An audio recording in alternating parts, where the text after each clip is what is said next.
Elle est tombée au sol, humiliée et seule.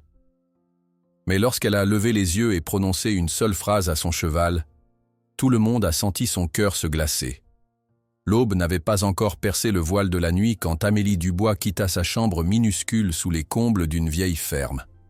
Elle referma doucement la porte délabrée, soucieuse de ne pas réveiller les propriétaires qui, après 3 mois, la toléraient à peine. Le froid matinal de la Provence mordait ses joues tandis qu'elle s'engageait sur le chemin de terre, ses pas crissant sur le gravier gelé. Dans la poche de son manteau élimé, ses doigts caressaient le contour familier d'une petite flûte en bois, l'unique héritage de sa mère disparue 11 ans plus tôt. À 19 ans, Amélie portait dans ses yeux sombres le poids d'une vie entière de pertes. Orpheline depuis l'âge de 8 ans, quand un camion avait percuté la voiture familiale sur la route de Marseille, elle avait ensuite navigué entre foyers d'accueil et familles temporaires, où elle était davantage une aide domestique qu'une enfant désirée. Les services sociaux l'avaient finalement abandonnée à sa majorité, la laissant se débrouiller dans cette région où le soleil éclatant semblait se moquer de son existence obscure.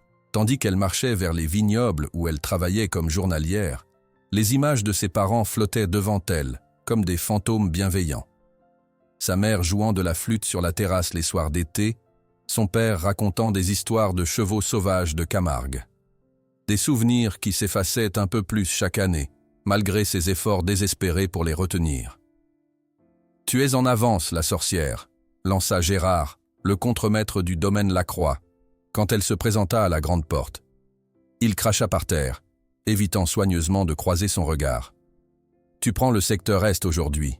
Les vendanges sont finies, mais il faut nettoyer les rangs. » Amélie hocha simplement la tête, habituée au sobriquet méprisant. À Cavaillon, la rumeur de son don étrange, avec les animaux perturbés, la précédait partout. Un chien agressif qui s'était soudainement calmé sous ses mains. Un cheval emballé qu'elle avait arrêté en se tenant simplement devant lui. Des incidents isolés que la superstition locale avait transformés en réputation inquiétante. C'est juste du respect, avait-elle tenté d'expliquer un jour à Madame Rosalie, la boulangère qui lui offrait parfois les invendus de la veille. Les animaux savent quand quelqu'un comprend leur souffrance. La vieille femme avait tracé un signe de croix sur sa poitrine avant de lui tendre précipitamment un pain au chocolat défraîchi. Ce matin-là, en travaillant entre les ceps de vigne, Amélie remarqua un merle à l'aile cassée qui se débattait près d'une souche. Sans hésitation, elle s'accroupit et murmura doucement « N'aie pas peur, petit, je ne vais pas te faire mal. » L'oiseau cessa instantanément de s'agiter, son petit œil noir fixé sur elle avec une intensité presque humaine. Avec des gestes d'une lenteur délibérée, elle déchira un morceau de son foulard et confectionna une attelle rudimentaire pour l'aile blessée. Le merle se laissa manipuler sans résistance, comme s'il comprenait l'intention derrière chaque mouvement. « Encore avec tes bêtes, hein ?» La voix railleuse de Thomas, un autre travailleur journalier, la fit sursauter. « Tu ferais mieux de te dépêcher. Le patron surveille particulièrement ton secteur aujourd'hui. » Elle glissa délicatement l'oiseau bandé dans la poche avant de son tablier de travail. « Je le relâcherai ce soir, » dit-elle simplement, reprenant son sécateur. Thomas secoua la tête. « Tu sais ce qu'on raconte ? Que ta mère était une gitane qui parlait aux animaux avant de disparaître mystérieusement. Que ton père n'était pas vraiment ton père. » Amélie serra les dents mais garda le silence, concentrée sur les sarments qu'elle coupait méthodiquement. Les ragots ne méritaient pas qu'elle gaspille sa salive à les démentir. À 50 kilomètres de là, dans le prestigieux Château Lumière, un homme élégant en costume italien contemplait avec irritation une structure isolée au fond de sa propriété. Étienne Beaumont, héritier d'une fortune parisienne et propriétaire récent de ce domaine viticole, tapotait impatiemment le sol de sa chaussure parfaitement cirée. « C'est le 3e soigneur qu'il blesse en 2 mois, » dit-il au vétérinaire qui l'accompagnait. François a 3 côtes cassées et menace de porter plainte. À travers les barreaux renforcés, ils observaient un magnifique étalon noir dont le flanc gauche portait d'impressionnantes cicatrices de brûlure. Tonnerre, un pur sang anglais estimé à un demi-million d'euros, avait survécu à un incendie dévastateur qui avait tué 6 autres chevaux l'année précédente. Depuis, l'ancien champion de course était devenu incontrôlable, mordant, ruant, refusant tout cavalier. L'assurance paiera 70% si nous l'abattons comme inutilisable, poursuivit Beaumont en consultant son téléphone. J'ai calculé que ce serait plus rentable que de continuer à nourrir cette bête ingrate. Derrière eux, le vieux Marcel baissa la tête. Soigneur équin depuis 40 ans, il se souvenait parfaitement du jour où Tonnerre était arrivé au château. Les yeux exorbités de terreur, les naseaux dilatés par la panique, la chair brûlait encore à vif sur son flanc. Pendant des semaines, l'animal avait refusé de manger, sursautant au moindre bruit, se jetant contre les parois de son box quand quelqu'un approchait avec un objet métallique. « C'est la peur, pas la méchanceté », avait tenté d'expliquer Marcel à son employeur. Mais Beaumont s'intéressait aux chevaux comme à des investissements, pas comme à des êtres sensibles. « Vous avez jusqu'à la fin du mois », déclara Beaumont au vétérinaire avant de s'éloigner vers sa Bentley. Trouver une solution ou préparer les papiers d'euthanasie. Les semaines passèrent, ponctuées pour Amélie par le travail épuisant dans différentes propriétés agricoles. L'automne cédait lentement la place à un hiver doux typique de la région. Un dimanche, la traditionnelle foire annuelle de Saint-Rémy-de-Provence transforma la petite ville endormie en un tourbillon de couleurs, de musiques et d'attractions. Amélie n'y était que parce que le domaine Lacroix avait installé un stand de dégustation où elle devait servir du vin aux visiteurs. Entre deux services, elle s'échappa pour admirer les chevaux de l'exposition équestre installée sur la grande place.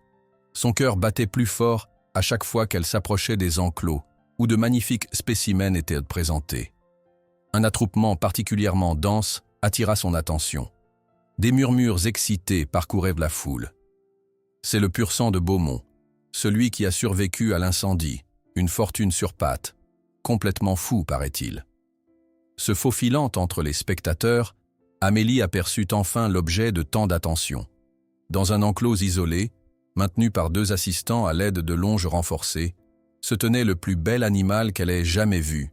Un étalon noir comme la nuit, à la musculature puissante, dont le regard semblait contenir toute la détresse du monde.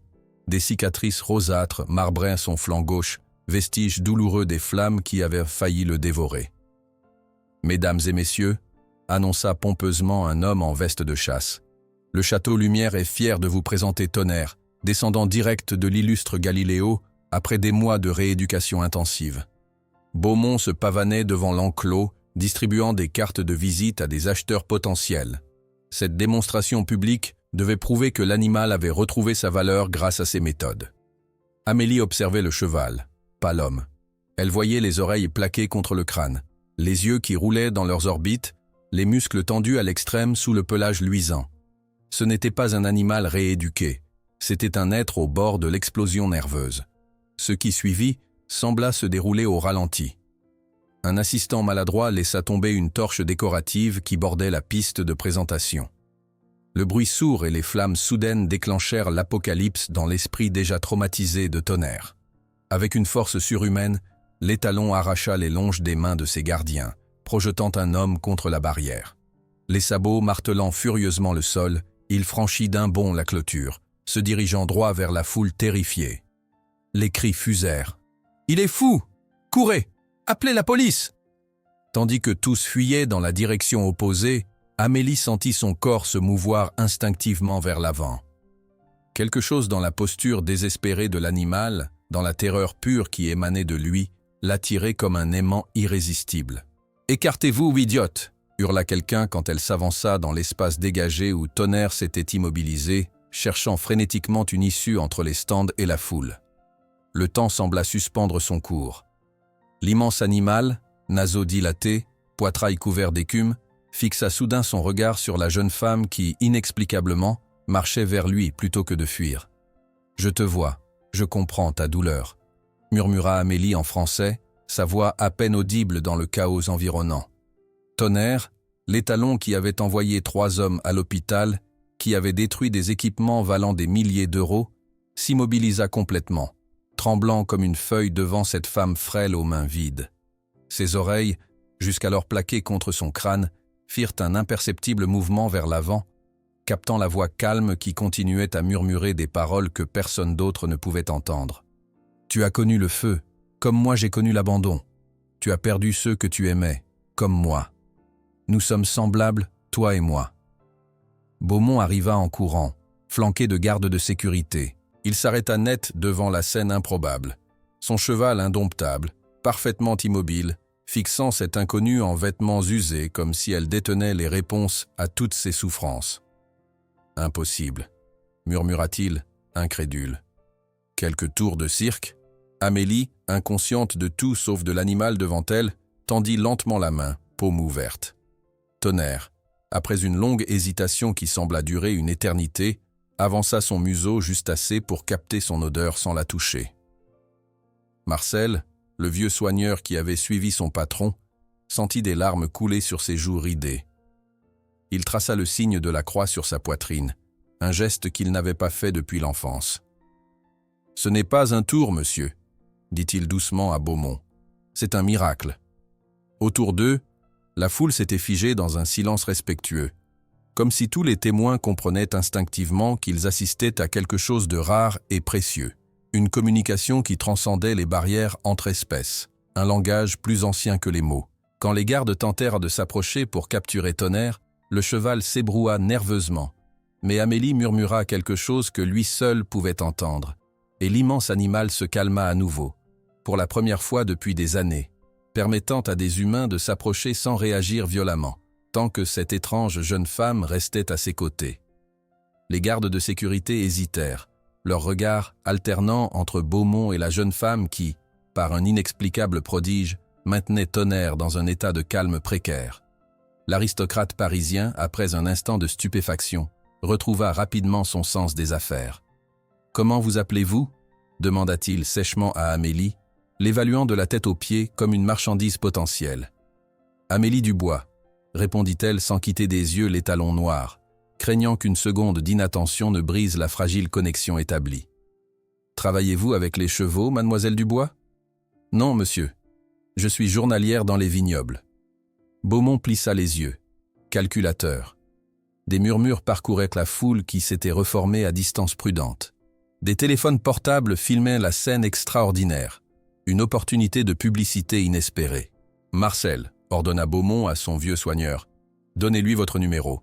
Nous discuterons d'un arrangement. » 3 jours plus tard, Amélie franchissait les grilles imposantes du Château Lumière, son cœur battant la chamade. Le contrat qu'elle avait signé la veille stipulait qu'elle était engagée comme aide-soigneuse temporaire, avec un salaire modeste mais régulier, une stabilité qu'elle n'avait pas connue depuis des années. « Je vous embauche pour la publicité, pas pour vos méthodes », avait clairement expliqué Beaumont en signant le document. Les journaux parlent déjà de la fille qui murmure à l'oreille des chevaux fous. Si vous parvenez à rendre ce maudit animal présentable pour le prix de Camargue, il y aura une prime.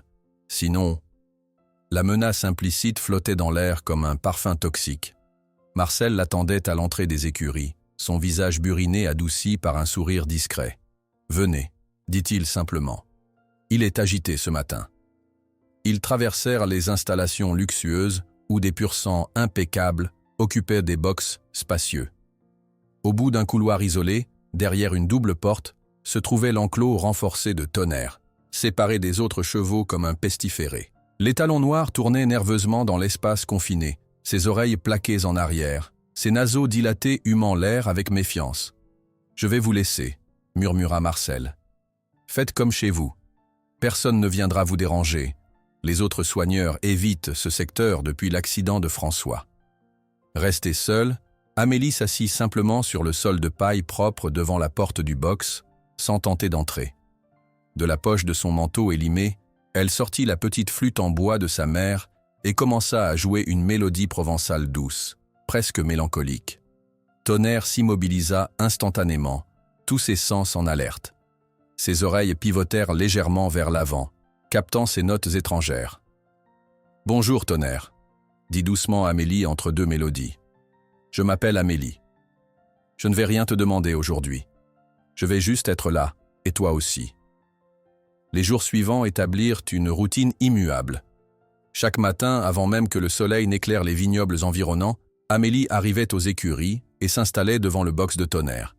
Elle jouait de la flûte, lisait à voix haute des poèmes de Verlaine. Le ciel est, par-dessus le toit, si bleu, si calme, et puis restait simplement assise en silence, laissant sa présence s'imprégner dans l'espace partagé. Tonnerre, pendant les premières semaines, demeurait obstinément dans le coin le plus éloigné, son grand corps tendu comme un arc, prêt à se défendre contre une agression anticipée. La sorcière gitane est arrivée, chuchotaient les autres palefreniers quand elle traversait la cour principale. Elle croit dompter le cheval du diable avec des chansons. Ses commentaires glissaient sur elle comme l'eau sur les plumes d'un canard. Dans son carnet usé aux pages jaunies, elle documentait méticuleusement chaque infime progression. Jour 5. Tonnerre a mangé pendant que je jouais de la flûte. Avant, il attendait toujours mon départ. Jour 12. Il s'est approché à 3 mètres de la grille quand j'ai récité du Baudelaire. Jour 16. A henni doucement quand je suis arrivé. Premier signe de reconnaissance? Pendant ce temps, Beaumont vantait son investissement visionnaire lors des dîners mondains à Avignon. « Je paie cette fille pour chanter des berceuses à un cheval », s'exclamait-il en remplissant les verres de champagne. Ridicule, mais les Américains adorent ces histoires sentimentales. J'ai déjà reçu 3 offres depuis que la vidéo a circulé en ligne. Un matin pluvieux, alors qu'Amélie arrivait trempée aux écuries, elle trouva Marcel qui l'attendait avec une tasse de thé fumant et un imperméable propre. « Vous allez attraper la mort », grommela-t-il en lui tendant les offrandes. Touchée par cette gentillesse inattendue, Amélie accepta avec gratitude. « Merci Marcel. Personne ne s'inquiète généralement de mon bien-être. » Le vieil homme hésita, puis s'adossa au mur de pierre. « Ma grand-mère avait le même don que vous », confia-t-il à mi-voix. À Arles, on l'appelait la femme qui parlait aux chevaux. Elle est morte pendant la guerre, en sauvant des chevaux que les Allemands voulaient réquisitionner. « Ce n'est pas vraiment un don, » répondit Amélie. « C'est juste de la patience. Et peut-être que les animaux sentent quand quelqu'un comprend leur peur. » « C'est précisément ça le don, » sourit Marcel. « Cette compréhension que les autres n'ont pas. » Au 18e jour, Amélie osa franchir un pas décisif. Lorsque Tonnerre s'approcha de la grille pendant qu'elle jouait une mélodie traditionnelle de Camargue, elle continua à jouer tout en se levant lentement. Sans brusquerie, elle se déplaça jusqu'à la porte du box et s'assit à l'intérieur, dans le coin le plus éloigné de l'animal. Le grand étalon noir frémit, ses muscles saillants sous son pelage luisant. Pendant un instant terrible, Amélie crut qu'il allait charger. Mais il se contenta de reculer dans son propre coin, établissant la distance maximale entre eux. Dans son carnet, elle nota ce soir-là. Premier jour dans le box. Distance respectée mutuellement. Aucun signe d'agression, seulement de méfiance prudente. Les jours suivants, elle répéta ce rituel, entrant calmement dans l'espace de Tonnerre, s'asseyant toujours au même endroit, lisant à voix haute ou jouant de la flûte. Jamais elle n'essayait de s'approcher, jamais elle n'apportait d'équipement d'équitation. Elle existait simplement dans le même espace, respectant le rythme de l'animal. La nouvelle commença à se répandre. Le dimanche, lorsque le château était fermé aux visiteurs, les habitants de Cavaillon commencèrent à apparaître discrètement. Des familles entières qui, auparavant, évitaient l'étrange fille solitaire, venaient maintenant observer, fascinées, la transformation graduelle du « cheval du diable ». Marcel, devenu son allié silencieux, organisait ses visites informelles. « Ils ont besoin de voir, » expliqua-t-il à Amélie. « Dans ce monde où tout va trop vite, ce que vous faites est une leçon de patience que beaucoup devraient apprendre. » Un dimanche particulier, le père Antoine, de l'église Saint-Michel de Cavaillon, arriva avec 6 enfants de l'orphelinat local. Les petits, âgés de 8 à 12 ans, observaient bouche bée Amélie assise tranquillement dans le box, lisant « Le Petit Prince », tandis que Tonnerre, bien que distant, semblait écouter attentivement. « Voyez comment le respect est plus puissant que la peur », expliqua le prêtre aux enfants. Amélie ne force pas Tonnerre à l'aimer. Elle lui montre qu'elle mérite sa confiance. Une petite fille aux tresses serrées leva la main. Mais comment elle sait qu'il ne va pas l'attaquer? « Je ne le sais pas avec certitude », répondit honnêtement Amélie. « La confiance comporte toujours un risque. Mais je crois que Tonnerre est intelligent et qu'il comprend que je ne lui veux aucun mal. » Au 47e jour, un miracle discret se produisit. Après sa lecture habituelle, Amélie sortit une pomme de sa poche et la coupa en quartiers avec son petit couteau. Comme chaque jour depuis 2 semaines, elle plaça un morceau sur sa paume ouverte et tendit le bras, sans bouger de son coin. Habituellement, elle repartait avec la pomme intacte. Mais ce jour-là, après de longues minutes d'hésitation visiblement douloureuse, Tonnerre s'avança pas à pas. Son souffle chaud caressa la main d'Amélie avant que ses lèvres veloutées ne prélèvent délicatement le quartier de pomme. Ce premier contact, cette première acceptation d'un don, provoqua chez Amélie une émotion si forte qu'elle dut se mordre la lèvre pour ne pas pleurer. Dans le silence qui suivit ce geste, quelque chose d'invisible mais de profondément important venait de se tisser entre eux. Marcel, qui observait discrètement, s'éloigna pour cacher ses propres larmes. La pression de Beaumont s'intensifia avec l'approche du prestigieux prix de Camargue. « Où en sommes-nous avec cette histoire de réhabilitation ?» demanda-t-il brusquement lors d'une inspection aux écuries. « Il reste 5 semaines avant l'événement. J'ai annoncé que Tonnerre ferait une démonstration publique. »« Il progresse, monsieur, » répondit prudemment Amélie. « Mais 5 semaines, c'est très court pour... »« Je ne vous paie pas pour des mais, mademoiselle. Je vous paie pour des résultats. Il est temps de passer aux choses sérieuses. » Le lendemain, 3 spécialistes en dressage rapide arrivèrent de Normandie, apportant avec eux un arsenal inquiétant. Cravaches, éperons, embouchures sévères et autres instruments de persuasion. « Votre approche sentimentale est charmante, » déclara le chef d'équipe à Amélie avec condescendance. Mais les méthodes traditionnelles ont fait leurs preuves. La dominance est le seul langage que ces animaux comprennent vraiment. « Il a subi un traumatisme, » protesta Amélie. « La confiance que nous avons établie est encore fragile. »« La confiance ne paie pas les factures, ma petite, » rétorqua Beaumont qui venait d'apparaître derrière elle. « J'ai la moitié de l'aristocratie parisienne qui parie sur ce cheval. S'il n'est pas prêt à temps, vous pourrez retourner à vos vignes. » Ce soir-là, Amélie resta plus tard que d'habitude, le cœur lourd. Assise dans le box avec Tonnerre, elle lui parla comme à un ami. « Je ne laisserai personne te faire du mal, » promit-elle doucement. « Mais je ne sais pas combien de temps je pourrai l'empêcher. » L'étalon s'approcha d'elle, phénomène encore rare, et renifla ses cheveux, comme s'il percevait sa détresse. Un matin de brume, typique de l'automne provençal, Marcel courut à travers le village, frappant aux portes des habitués du dimanche. « Venez voir, venez témoigner !» s'écriait-il, le souffle court, les yeux brillants d'émotion. Quand ils arrivèrent aux écuries, le spectacle qui les attendait les figea sur place. Amélie était assise sur le sol de la stalle, récitant lentement un poème sur les cicatrices comme carte de survie. Tonnerre, le cheval indomptable, était allongé à côté d'elle, sa grande tête noire reposant doucement sur l'épaule de la jeune femme.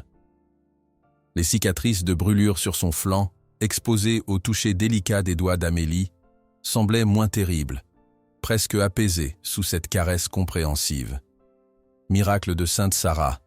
murmura une vieille gitane qui vendait des herbes au marché, en traçant le signe de croix sur sa poitrine. Le père Antoine, témoin silencieux de cette scène extraordinaire, sourit simplement. « Non, madame. Miracle de la patience. » Le miracle de la patience avait ouvert une porte qu'Amélie n'osait espérer franchir si rapidement. Dans les jours qui suivirent ce moment extraordinaire où Tonnerre s'était allongé près d'elle, les visiteurs affluèrent aux écuries du Château Lumière. Des journalistes spécialisés en équitation, des vétérinaires sceptiques, des curieux fortunés, tous voulaient témoigner de cette transformation remarquable. L'image de la jeune femme et du puissant étalon noir partageant un moment de confiance absolue avait fait le tour des réseaux sociaux en Provence, puis dans toute la France. Beaumont, loin d'être contrarié par cette intrusion, y vit immédiatement une opportunité commerciale. En moins d'une semaine, il avait organisé des visites guidées payantes des écuries, se présentant invariablement comme le visionnaire qui avait découvert le talent brut d'Amélie. « J'ai toujours cru aux méthodes alternatives », expliquait-il avec aplomb à un groupe de riches propriétaires équins, tandis qu'Amélie travaillait silencieusement dans le box de Tonnerre. « Quand tous mes conseillers suggéraient de l'abattage, j'ai préféré investir dans l'avenir. » Marcel, qui passait par là avec des seaux d'eau fraîche, dut se mordre la langue pour ne pas révéler que Beaumont avait signé par 2 fois une autorisation d'euthanasie, document que le vieux soigneur avait discrètement photographié et conservé dans une boîte métallique enterrée sous le plancher de sa modeste habitation. Amélie, quant à elle, restait indifférente à ce cirque médiatique. Sa seule préoccupation était l'évolution de Tonnerre, qui semblait chaque jour plus disposée à accepter sa présence. Un matin particulièrement ensoleillé, elle franchit une nouvelle étape décisive. Après leur session habituelle de lecture, elle lui lisait maintenant « L'homme qui parlait aux chevaux » de Nicholas Evans. Elle ouvrit doucement la porte du box et attendit. Tonnerre hésita, renâclant légèrement, puis s'approcha de l'ouverture. D'un pas précautionneux, il suivit Amélie jusqu'au petit verger clos attenant aux écuries, un espace que Beaumont avait fait sécuriser spécialement pour ses exercices. « C'est ça », murmura-t-elle en français. « Doucement, prends ton temps, personne ne te force. » L'étalon noir semblait grandir sous le soleil, ses muscles puissants roulant sous son pelage luisant, ses naseaux dilatés humant l'air libre avec une évidente satisfaction. Ce premier moment hors du box, sans licol ni contrainte, uniquement basé sur la confiance mutuelle, émut profondément Amélie. Dans son carnet, elle consigna ce soir-là. Premier pas dans le verger. Aucune tentative de fuite, à brouter pendant 22 minutes à 3 mètres de moi, à accepter de rentrer sans résistance. Ces promenades matinales devinrent rituelles, s'allongeant progressivement. Tonnerre se montrait de plus en plus détendu, parfois suffisamment pour s'ébrouer joyeusement ou même exécuter quelques bonds légers qui rappelaient son ancienne puissance de cheval de course. Un matin, alors qu'Amélie et Tonnerre revenaient de leur promenade, Marcel les attendait avec une expression inhabituellement grave. « Mademoiselle Amélie, » dit-il en vérifiant que personne ne pouvait les entendre. « Il y a quelque chose que vous devriez savoir sur Tonnerre. » Il sortit de sa poche une enveloppe froissée contenant plusieurs documents. « J'ai fait des recherches sur son origine. Regardez ce certificat officiel où Beaumont prétend que Tonnerre descend de l'étalon Galiléo. Maintenant, comparez les marques naturelles sur ces photos. » Amélie examina attentivement les documents. Les taches blanches sur le postérieur gauche de l'étalon présenté comme l'ancêtre de Tonnerre ne correspondaient pas du tout à celles de l'animal qu'elle connaissait désormais si bien. « Ces documents sont falsifiés ?» demanda-t-elle, choquée. Marcel hocha gravement la tête. Tonnerre n'est pas né dans un haras d'élite comme Beaumont le prétend. Il l'a acheté pour une fraction de sa valeur prétendue après l'incendie, quand personne n'en voulait. Puis il a fabriqué tout un pedigree pour justifier un prix de vente astronomique. Cette révélation éclaira sous un jour nouveau l'empressement de Beaumont à présenter Tonnerre comme « guéri » pour le prix de Camargue. Ce n'était pas seulement une question de prestige, mais de fraude potentielle. Leurs réflexions furent interrompues par l'arrivée spectaculaire d'une Bentley noire dans la cour principale. Un homme élancé, vêtu d'une tenue d'équitation impeccable, en descendit avec une assurance royale.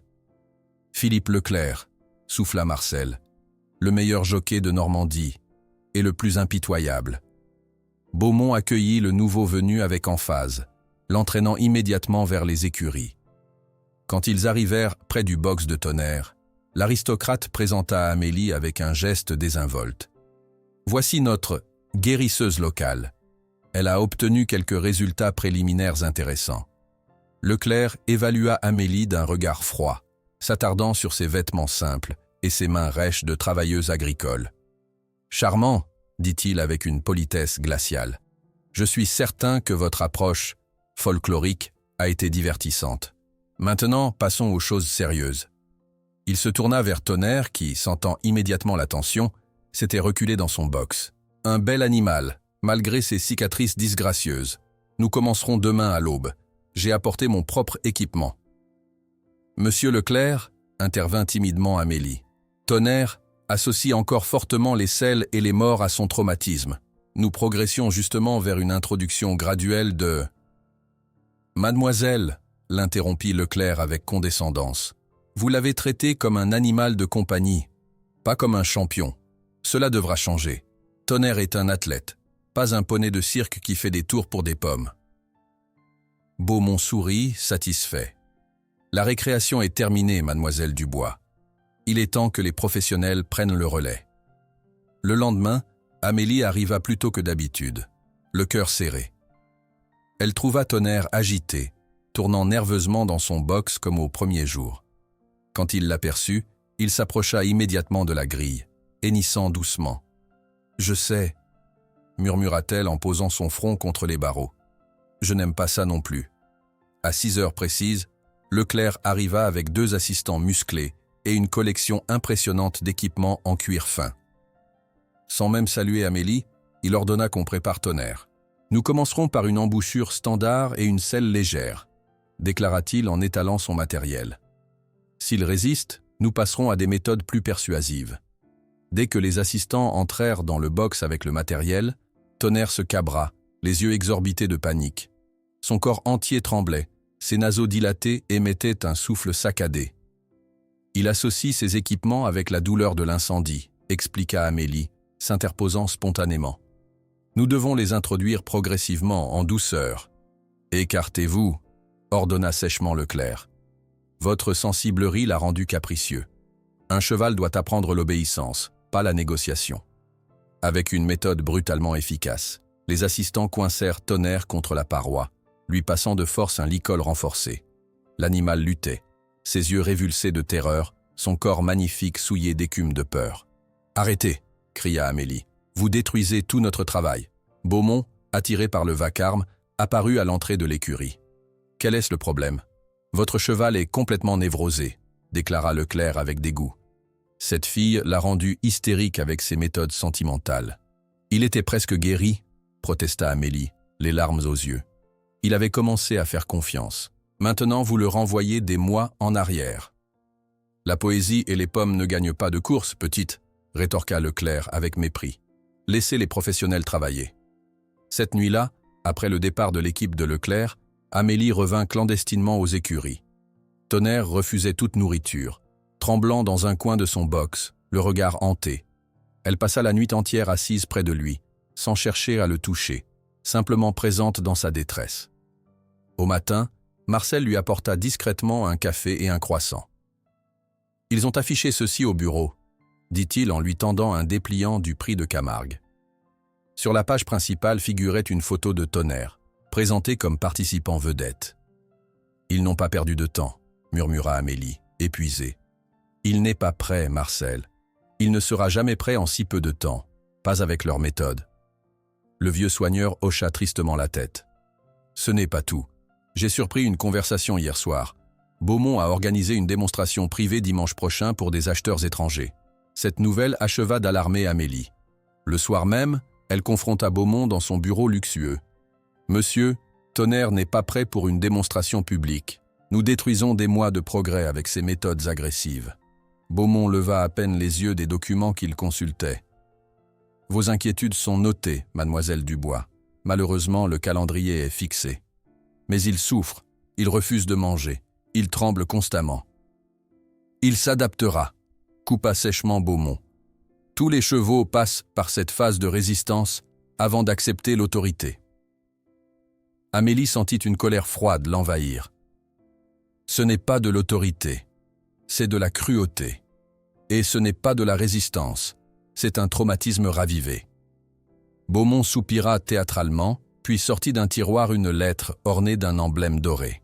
« Je viens de recevoir une proposition de 2 millions d'euros pour ce cheval, » dit-il avec un sourire glacial, lui tendant le document frappé du logo d'un émirat arabe. « L'acheteur vous a vu ensemble dans la vidéo virale.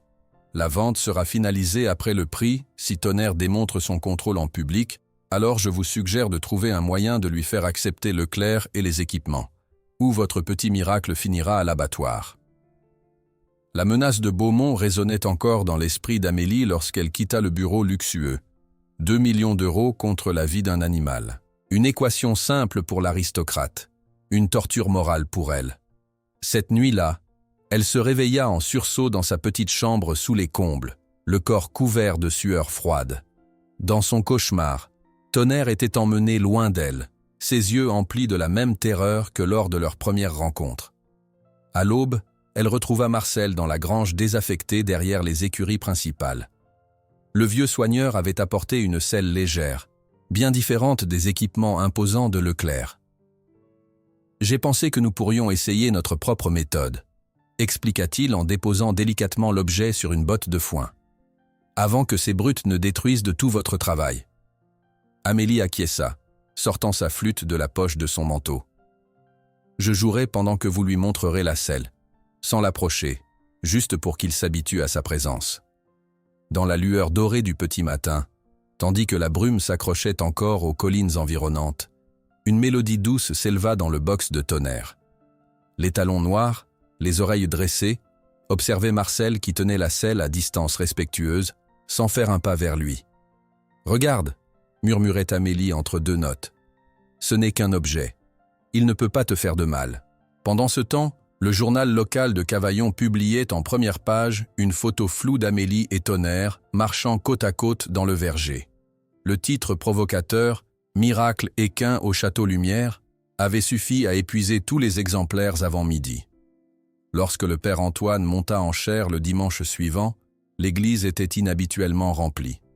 Des visages qu'on ne voyait d'ordinaire qu'à Noël et à Pâques étaient présents, attirés par la rumeur que le sermon porterait sur l'histoire désormais célèbre dans la région. Quand un animal choisit de faire confiance après avoir été trahi, commença le prêtre en regardant l'assemblée par-dessus ses lunettes, il nous enseigne quelque chose sur le pardon divin. Cette créature ne possède pas nos concepts théologiques, mais elle connaît instinctivement la vérité que nous peinons parfois à saisir. La confiance perdue peut renaître, mais seulement quand elle est offerte librement, jamais quand elle est exigée. Au fond de l'église, Beaumont fronça les sourcils.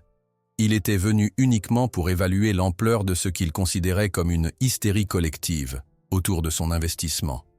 En sortant, il fut assailli de questions sur Tonnerre, sur Amélie, sur le programme de réhabilitation. Ces rustres paysans parlèrent de son cheval comme d'une célébrité locale. « Cette histoire est en train de m'échapper », marmonna-t-il en rejoignant sa voiture. Le lendemain, il convoqua Amélie dans son bureau. « Nouvelle règle », annonça-t-il sèchement. « Vous ne verrez plus Tonnerre qu'en présence de Leclerc ou d'un de mes employés de confiance. Vos séances seront limitées à 1 heure, matin et soir. » « Mais notre progrès repose sur la consistance et la confiance », protesta Amélie. « Ces restrictions vont accélérer les choses », coupa Beaumont. « J'en ai assez de ce cirque sentimental. Dans 6 jours, nous organisons une démonstration pour des acheteurs internationaux. Tonnerre sera monté, avec une vraie selle et un vrai mort, par un vrai professionnel. » La restriction des visites eut un effet immédiat et désastreux sur Tonnerre. Après seulement 2 jours de ce nouveau régime, l'étalon refusait toute nourriture en l'absence d'Amélie. Même Leclerc, avec son arrogance habituelle, commençait à s'inquiéter. « Ce maudit cheval est plus têtu qu'une mule espagnole », se plaignit-il lors d'une réunion tendue avec Beaumont et les soigneurs. « Il ne mange pas, ne dort pas, et charge la porte dès qu'on tente d'approcher avec l'équipement. »« Mademoiselle Dubois », intervint Beaumont d'une voix glaciale, « votre responsabilité est de résoudre ce problème. Dimanche, nous aurons une démonstration pour des acheteurs venus spécialement du Moyen-Orient et du Japon. Tonnerre sera monté. » « Il associe encore les selles avec le traumatisme de l'incendie, » implora Amélie. « Il a besoin de plus de temps pour... » « Le temps est écoulé, » trancha Beaumont, mettant fin à la discussion d'un geste impérieux. Cette nuit-là, accroupie près de la barrière du box après sa séance surveillée du soir, Amélie murmura à Tonnerre : « Je ne sais pas comment te sauver, mais je te promets de ne pas abandonner. » L'étalon, amaigri après ses jours de jeûne partiel, s'approcha de la grille et poussa doucement son museau contre sa main, comme pour la réconforter. Ce simple geste brisa quelque chose en elle, libérant des larmes qu'elle retenait depuis trop longtemps. La veille de la démonstration, l'atmosphère au Château Lumière était électrique. Des ouvriers installaient des gradins temporaires près du grand manège, des traiteurs préparaient des mets raffinés, et Beaumont orchestrait tout d'une main autoritaire. En fin d'après-midi, alors qu'Amélie se dirigeait vers les écuries pour sa séance du soir, des éclats de voix et des hennissements de détresse l'alertèrent. Elle pressa le pas, son cœur battant douloureusement. Dans le box de Tonnerre, une scène cauchemardesque se déroulait. Leclerc et 2 assistants tentaient de maintenir l'étalon paniqué contre la paroi pour lui imposer une selle ornée d'argent. L'animal, les yeux exorbités de terreur, se débattait avec l'énergie du désespoir, son corps puissant couvert d'écume. « Arrêtez !» cria Amélie en se précipitant vers la porte du box. « Vous êtes en train de le terroriser !» Beaumont émergea des ombres du couloir, impeccable dans son costume taillé sur mesure. « Vous avez fait votre travail, mademoiselle. Maintenant les professionnels prennent le relais. Il va régresser, plaida Amélie. Tout le progrès que nous avons accompli sera remplacé par des méthodes professionnelles, pas cette absurdité sentimentale, coupa Beaumont avec mépris. J'ai des acheteurs qui attendent des résultats, pas des contes de fées. Quand Amélie tenta de passer devant lui pour rejoindre Tonnerre, Beaumont fit un signe discret à 2 hommes en uniforme de sécurité qui attendaient dans l'ombre. Raccompagnez mademoiselle Dubois à la sortie. Elle ne travaille plus ici. Les gardes l'attrapèrent fermement par les bras. Quand elle tenta de se dégager, l'un d'eux l'empoigna brutalement par les cheveux, la traînant sans ménagement hors de l'écurie. La scène se déroula sous les yeux horrifiés de Marcel et, par un hasard providentiel, du maire de Cavaillon et du père Antoine, qui arrivaient pour vérifier les rumeurs concernant la vente imminente. Projeté violemment sur le gravier de la cour, ses cheveux en désordre et sa joue écorchée, Amélie leva les yeux pour apercevoir Tonnerre qui observait toute la scène à travers les barreaux de son box. Le grand étalon noir émit un hennissement aigu, déchirant, différent de tout ce qu'elle lui avait entendu produire auparavant. Alors, malgré l'humiliation et la douleur, Amélie se redressa lentement, le regard rivé dans celui du cheval. « La liberté n'est pas un privilège », dit-elle d'une voix claire qui porta dans le silence soudain de la cour. « C'est notre destin commun. » Comme s'il comprenait parfaitement chaque mot, Tonnerre recula au fond de son box, puis, avec une force stupéfiante, chargea contre la porte en bois renforcée. 1 fois, 2 fois, 3 fois, jusqu'à ce que les gonds cèdent dans un craquement sinistre. L'immense cheval noir s'élança dans la cour, sa crinière flottant comme une bannière de révolte, et vint se positionner protectivement entre Amélie et ses agresseurs, qui reculèrent précipitamment. « Contrôlez cet animal !» hurla Beaumont, se réfugiant derrière un véhicule de service. Le maire de Cavaillon, témoin incrédule de toute la scène, s'avança calmement. Petit homme aux épaules carrées et au visage buriné par le soleil provençal, il imposait néanmoins le respect par sa dignité naturelle. « Monsieur Beaumont, dit-il d'une voix posée mais ferme, je vous suggère de reconsidérer vos actions. Cette démonstration publique de violence envers une employée et de cruauté animale sera signalée aux autorités compétentes. »« Cet établissement m'appartient, » s'écria Beaumont, le visage empourpré. « Ce cheval est ma propriété. Et ceci est ma juridiction, » répondit calmement le maire. « Où nous appliquons des lois contre la maltraitance animale depuis 1850, bien avant que votre famille n'achète ce domaine. » Marcel s'avança à son tour, tenant une chemise cartonnée. « Et voici les documents prouvant que vous avez falsifié la lignée de Tonnerre pour augmenter sa valeur. L'ADN ne ment pas, monsieur.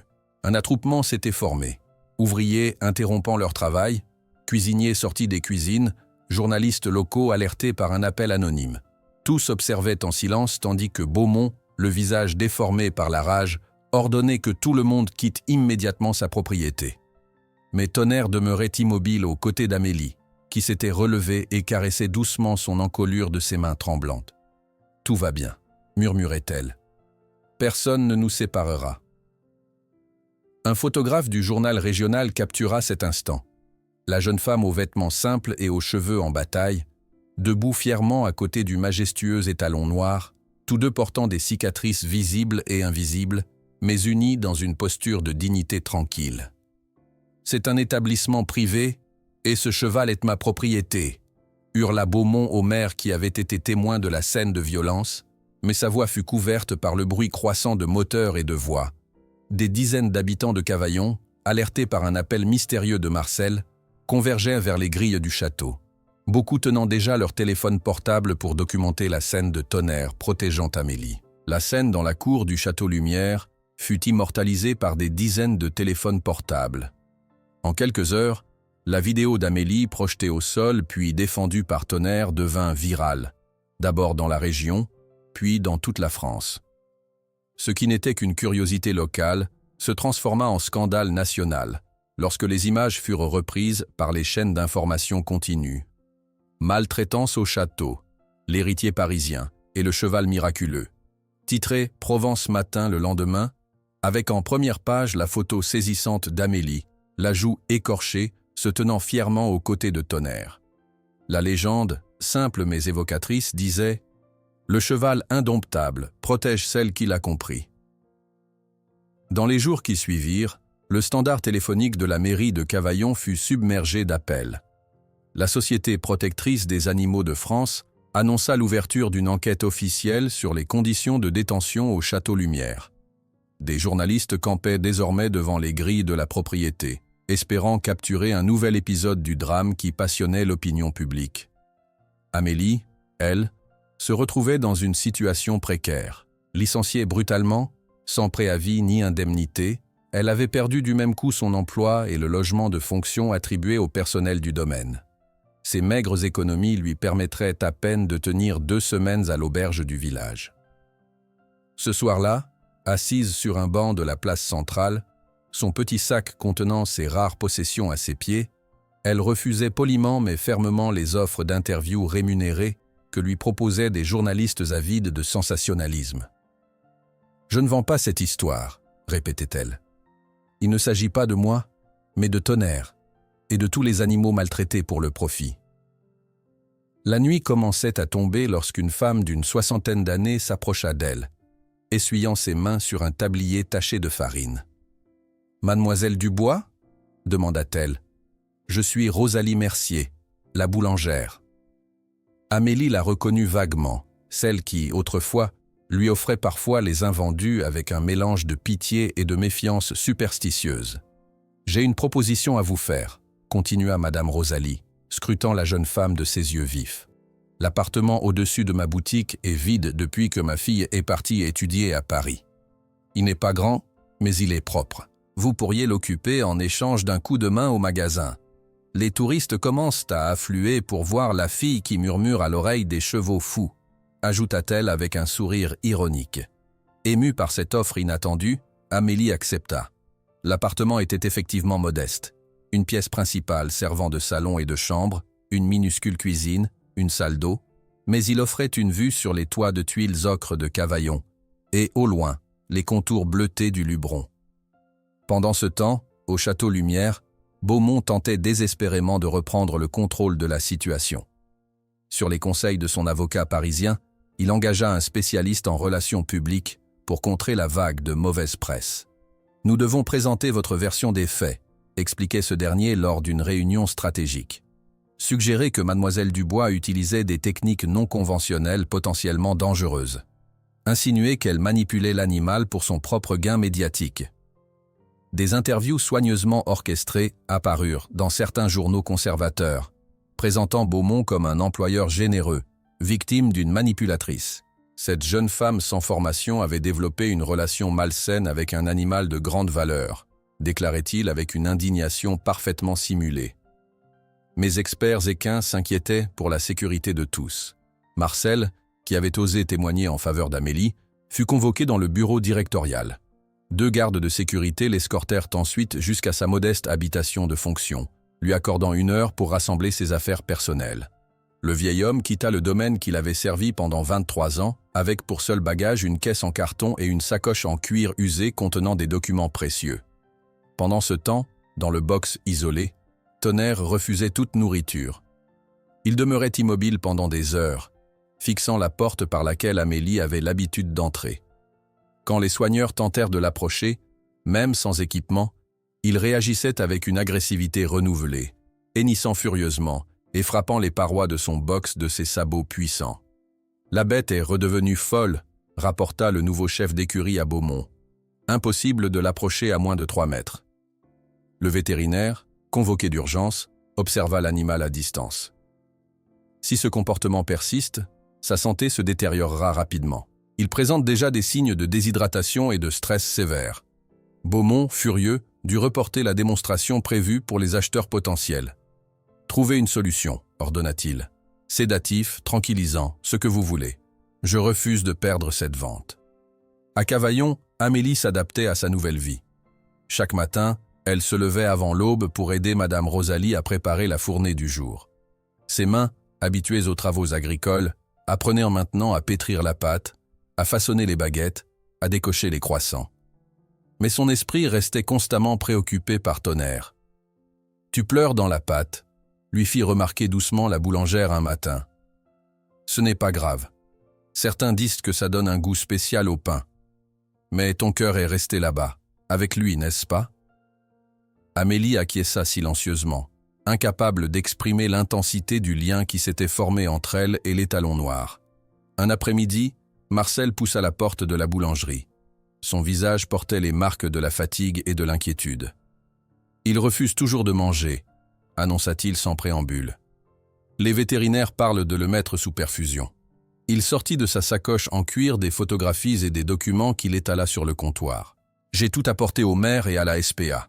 Les preuves de falsification de la lignée, les autorisations d'euthanasie signées par Beaumont, même des photos des conditions de détention avant votre arrivée. » La nouvelle de l'état préoccupant de Tonnerre se répandit rapidement dans le village.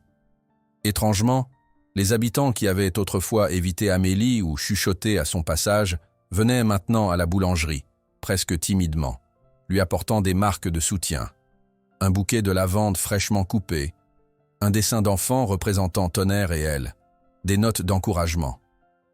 Ils ont vu quelque chose qu'ils avaient oublié, expliqua le père Antoine, venu acheter son pain quotidien. Que la compassion n'est pas une faiblesse, mais une force. Un soir, assise sur le petit balcon de son appartement, Amélie observait les étoiles qui apparaissaient une à une dans le ciel provençal. La flûte de sa mère à la main, elle joua la mélodie que Tonnerre semblait préférer, espérant irrationnellement que, d'une manière ou d'une autre, il pourrait l'entendre à travers la distance. Une émission spéciale sur France 3 Provence, diffusée en prime time, contribua à amplifier l'affaire. Sous le titre « Cheval miraculeux ou fraude aristocratique ». Le mystère du Château Lumière, le reportage présentait des témoignages d'experts en comportement équin, des images d'archives de Tonnerre avant l'incendie et des interviews d'habitants de Cavaillon défendant passionnément Amélie. « Elle a toujours eu ce don », affirmait un viticulteur qui l'avait employé. « Un jour, mon chien de garde a été mordu par une vipère. Il souffrait terriblement, n'acceptait l'approche de personne. Elle s'est assise près de lui pendant des heures, lui parlant doucement. Au matin, il mangeait dans sa main. » L'émission révélait également les zones d'ombre du passé de Beaumont, d'autres chevaux abattus après des blessures traitables, des témoignages d'anciens employés évoquant des pratiques douteuses, la mystérieuse origine de sa fortune récente. Le téléphone de Beaumont ne cessait de sonner. Des acheteurs potentiels retiraient leurs offres. Des partenaires commerciaux prenaient leur distance. Des invitations à des événements mondains disparaissaient mystérieusement. Cette tempête médiatique menaçait non seulement sa réputation, mais l'ensemble de son empire financier soigneusement construit. Un dimanche matin ensoleillé, une manifestation pacifique s'organisa devant les grilles du Château Lumière. Orchestrée par le père Antoine et soutenue discrètement par le maire, elle rassemblait une centaine de personnes portant des pancartes en français et en anglais, exigeant « justice pour Tonnerre et Amélie ». Des enfants avaient dessiné des chevaux noirs aux ailes d'ange. Des touristes de passage se joignaient spontanément au mouvement après avoir entendu l'histoire. Amélie, réticente au début, fut finalement persuadée de se joindre au rassemblement. « Ce n'est pas pour moi », insista-t-elle. « C'est pour lui, et pour tous les animaux qui souffrent en silence. » Debout devant les grilles fermées, elle ressentit une douleur physique à l'idée que Tonnerre était si proche et pourtant inaccessible, peut-être souffrant, certainement confus par son absence soudaine. Ce soir-là, épuisée émotionnellement, Amélie s'endormit sur le petit canapé de son appartement, la flûte encore serrée dans sa main. Elle rêvait de plaines infinies, où Tonnerre galopait librement, sa crinière noire flottant dans le vent, quand des coups insistants à sa porte la réveillèrent brutalement.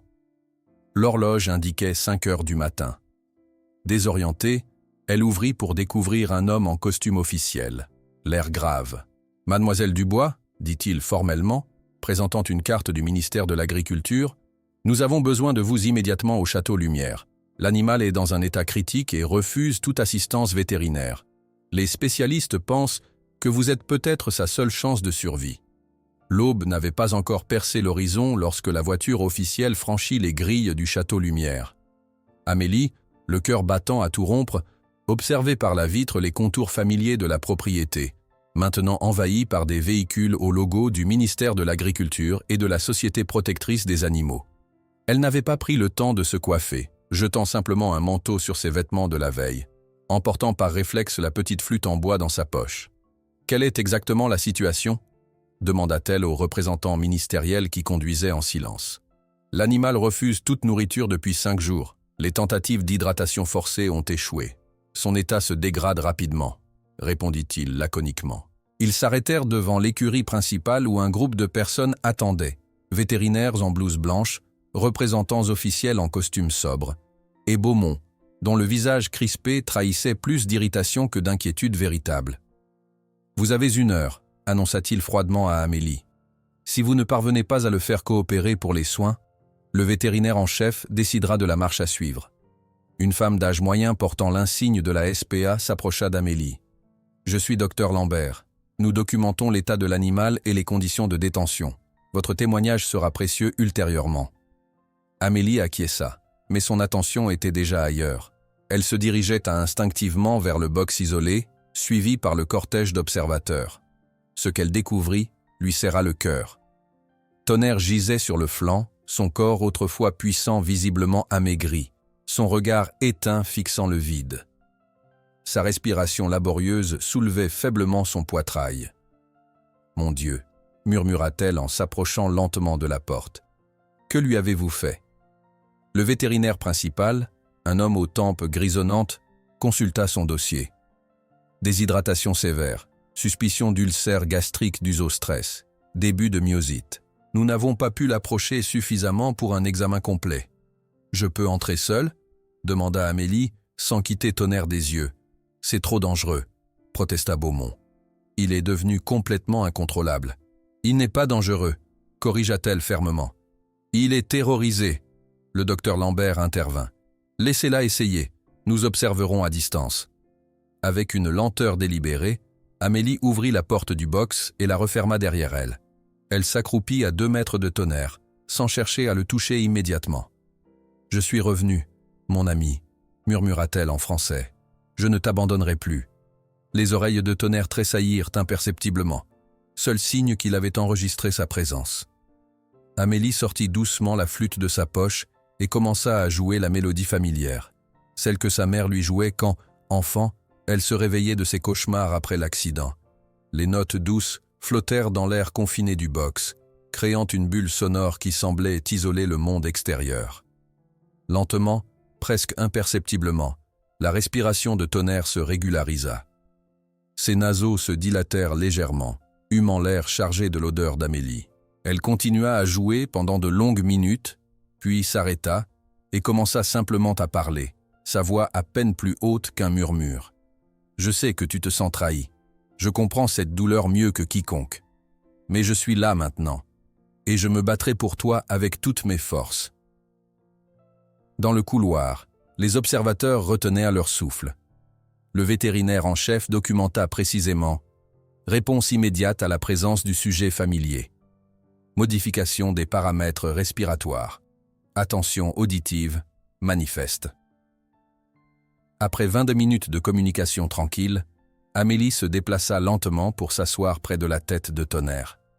Avec une délicatesse infinie, elle posa sa main sur son encolure, ressentant la chaleur excessive de sa peau, signe de déshydratation avancée.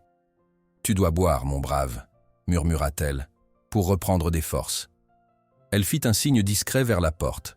Un assistant fit glisser un seau d'eau fraîche dans le box. Amélie le rapprocha doucement de Tonnerre, trempant ses doigts dans l'eau et les passant sur les lèvres desséchées de l'animal. Le miracle que tous espéraient se produisit dans sa simplicité la plus pure. Tonnerre, après une hésitation, tendit son cou et but quelques gorgées. Un murmure collectif parcourut le groupe d'observateurs. « Acceptation d'hydratation volontaire », nota le vétérinaire avec une surprise mal dissimulée. Beaumont, qui observait la scène avec un mélange d'irritation et de soulagement calculateur, s'avança.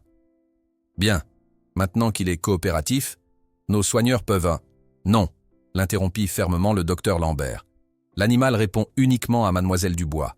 Introduire d'autres personnes maintenant compromettrait ce progrès fragile. » Après 1 heure, Tonnerre avait bu la moitié du seau et accepté quelques poignées de foin frais de la main d'Amélie.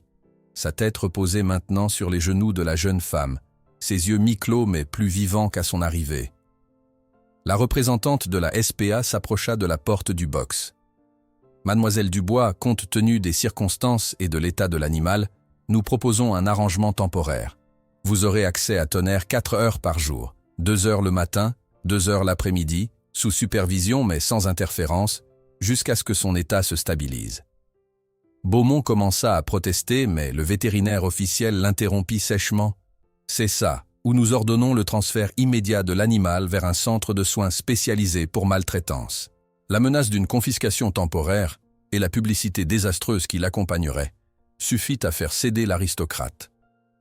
Pendant ce temps, à une quarantaine de kilomètres de là, dans un cabinet d'avocats d'Avignon, Marcel présentait une documentation minutieuse à un groupe de juristes spécialisés en droits animaliers. Voici les rapports des pompiers concernant l'incendie au Haras Beaumont en 2019, expliquait-il en déposant un dossier volumineux sur la table. Vous noterez les conclusions.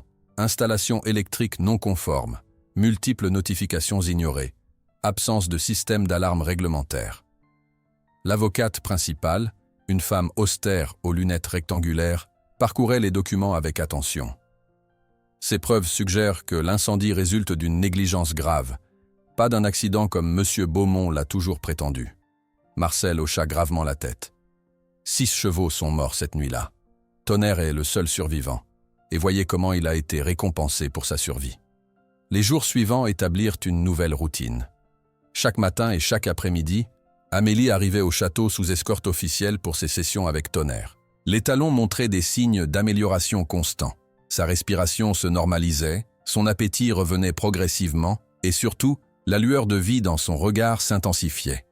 Amélie consignait méticuleusement ses observations dans un nouveau carnet, consciente que ces notes pourraient servir dans la bataille juridique qui se préparait. Jour 3 de la reprise. Tonnerre accepte maintenant de se lever pendant les sessions. Les ulcères buccaux commencent à cicatriser selon le vétérinaire. Réaction positive aux exercices respiratoires que nous pratiquons ensemble. Jour 5. Premier hennissement de bienvenue aujourd'hui. Son regard me suit constamment, montre des signes d'anxiété de séparation quand je dois partir. Une semaine après son retour conditionnel, Amélie obtint l'autorisation de recommencer les courtes promenades dans le verger clos. Observer Tonnerre, redécouvrir le plaisir simple de l'herbe fraîche sous ses sabots, du soleil sur son pelage, fut une des expériences les plus émouvantes de sa vie. Le docteur Lambert, qui supervisait généralement les sessions de l'après-midi, notait avec un intérêt professionnel les méthodes non conventionnelles d'Amélie, l'utilisation de la musique, les longues périodes de silence partagé, la façon dont elle synchronisait sa respiration avec celle du cheval pendant les moments d'anxiété. « Vous n'avez jamais envisagé une formation en éthologie équine ?»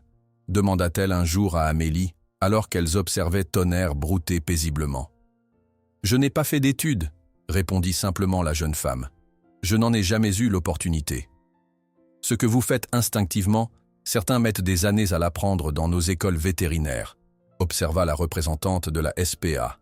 Cette capacité à lire et répondre aux micro-expressions d'un animal traumatisé est exceptionnelle.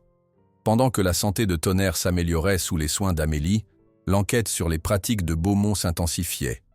Des journalistes avaient déterré d'autres cas troublants. Beaumont a vendu des chevaux malades comme sains à au moins 3 acheteurs, révélait un article documenté du Monde. La réputation de l'aristocrate s'effritait jour après jour. Un matin, alors qu'Amélie arrivait pour sa session, elle trouva le photographe officiel de la SPA qui l'attendait. « Nous documentons l'évolution de l'état de Tonnerre », expliqua-t-il, pour le dossier juridique. Ce jour-là, sans qu'elle le sache, il captura un moment d'une intimité bouleversante. Amélie et Tonnerre front contre front, les yeux fermés, dans une communication silencieuse qui semblait transcender toute parole. Cette photographie, publiée par erreur dans Le Monde le lendemain, devint instantanément emblématique de leur histoire. Beaumont, voyant sa réputation et ses affaires s'effondrer, multipliait les apparitions dans les médias conservateurs. « C'est une attaque coordonnée contre la propriété privée », déclarait-il sur BFM Business. Des activistes manipulent l'opinion publique avec du sentimentalisme, ignorant des siècles de jurisprudence sur les droits des propriétaires. Confronté à des questions précises sur les falsifications de documents, il répondait invariablement « sans commentaire ». Mes avocats répondront en temps voulu. Le 20e jour après son retour, Amélie remarqua que Tonnerre manifestait toujours des signes de stress lorsque certains représentants de Beaumont étaient là présents. Il se raidissait imperceptiblement. Ses oreilles se plaquaient brièvement en arrière. Sa queue s'agitait nerveusement. Il se souvient de ceux qui l'ont maltraité, nota-t-elle dans son carnet. Les chevaux n'oublient jamais. Ils portent leur histoire dans chaque réaction, chaque sursaut, chaque hésitation. Beaumont, malgré la surveillance accrue, restait déterminé à récupérer son investissement. Un soir, dans le luxueux cabinet de son avocat parisien, il frappa du poing sur la table d'acajou. « Je me fiche du coup. Trouver un moyen légal de reprendre le contrôle total de ce cheval et de me débarrasser de cette fille, exigea-t-il, le visage empourpré de colère. La foire équestre de Dubaï n'est que dans 6 semaines, et j'ai un acheteur prêt à payer 3 millions si nous pouvons faire une démonstration convaincante de la complète récupération de Tonnerre. » Les mots de Beaumont résonnèrent dans la pièce comme une sentence. L'avocat, habitué aux caprices des fortunés, hocha lentement la tête tout en réfléchissant aux options disponibles. Après un moment de silence calculé, il ouvrit un épais code juridique posé devant lui. « Il existe effectivement une possibilité, » commença-t-il, ajustant ses lunettes. « En tant que propriétaire enregistré, vous conservez le droit de transférer votre bien, en l'occurrence, le cheval, vers une autre de vos propriétés. La juridiction du tribunal local de Cavaillon et les restrictions temporaires imposées par la SPA ne s'appliqueraient non plus si l'animal se trouvait, disons, dans votre haras de Normandie. » Le visage de Beaumont s'illumina d'un sourire glacial. « Parfait. Préparez les documents immédiatement. » Le lendemain matin, Marcel arrivait essoufflé à la boulangerie de Madame Rosalie. Dans sa main tremblante, il tenait un document officiel à en-tête du cabinet d'avocats de Beaumont. « Amélie !» appela-t-il, ignorant les clients qui attendaient leur pain. « Ils vont l'emmener. » La jeune femme, les mains couvertes de farine, sortit précipitamment de l'arrière-boutique. Marcel lui tendit le papier qu'elle parcourut rapidement, son visage pâlissant à chaque ligne. « Transfert immédiat vers le haras de Saint-Cloud. Propriété légale incontestable. Déplacement prévu dans 72 heures. » murmura-t-elle, les mots s'étranglant dans sa gorge. « Comment avez-vous obtenu ce document ?» demanda Madame Rosalie qui lisait par-dessus l'épaule d'Amélie. « J'ai encore quelques amis au château, » répondit évasivement Marcel. « L'important est que Beaumont a trouvé une échappatoire légale. Une fois Tonnerre en Normandie, nous n'aurons plus aucun contrôle, aucun droit de visite. Et les rumeurs disent qu'il serait immédiatement transféré à Dubaï. » Cette nouvelle se répandit comme une traînée de poudre dans Cavaillon. En fin d'après-midi, la petite salle de réunion de la mairie était comble. Habitants, commerçants, fermiers des environs, tous s'étaient là rassemblés pour discuter des moyens d'empêcher le transfert de Tonnerre. « Nous pourrions bloquer physiquement l'accès au château, » suggéra un viticulteur. « Et risquer des poursuites pour entrave ?» répondit le maire, pragmatique. « Beaumont n'attend que ça pour nous discréditer. » Le père Antoine, silencieux jusqu'alors, prit la parole. « Il nous faut une solution légale. Monsieur le maire, la commune ne pourrait-elle pas invoquer quelque ordonnance de protection animale ? Nos pouvoirs sont limités face à la propriété privée, » soupira l'édile. « Nous aurions besoin d'avocats spécialisés, et rapidement. » Un murmure parcourut l'assemblée. Les avocats coûtaient cher, bien au-delà des moyens d'une petite communauté rurale ou d'une jeune femme sans ressources. Ce soir-là, après la réunion, Amélie se rendit aux écuries pour sa session du soir avec Tonnerre. Le cœur lourd, elle s'assit dans le box à côté de l'étalon qui percevait visiblement sa détresse. « Je me battrai pour toi, je te promets, » murmura-t-elle en français, caressant doucement son encolure, « même si je ne sais pas encore comment. » Tonnerre posa délicatement sa tête sur l'épaule d'Amélie, comme pour la réconforter. Ce geste, cette inversion des rôles où l'animal offrait du soutien à l'humaine, fit monter les larmes aux yeux de la jeune femme. Dans la nuit, une idée germa parmi les habitants de Cavaillon. Le lendemain matin, la place du marché se transforma en centre improvisé de collecte de fonds.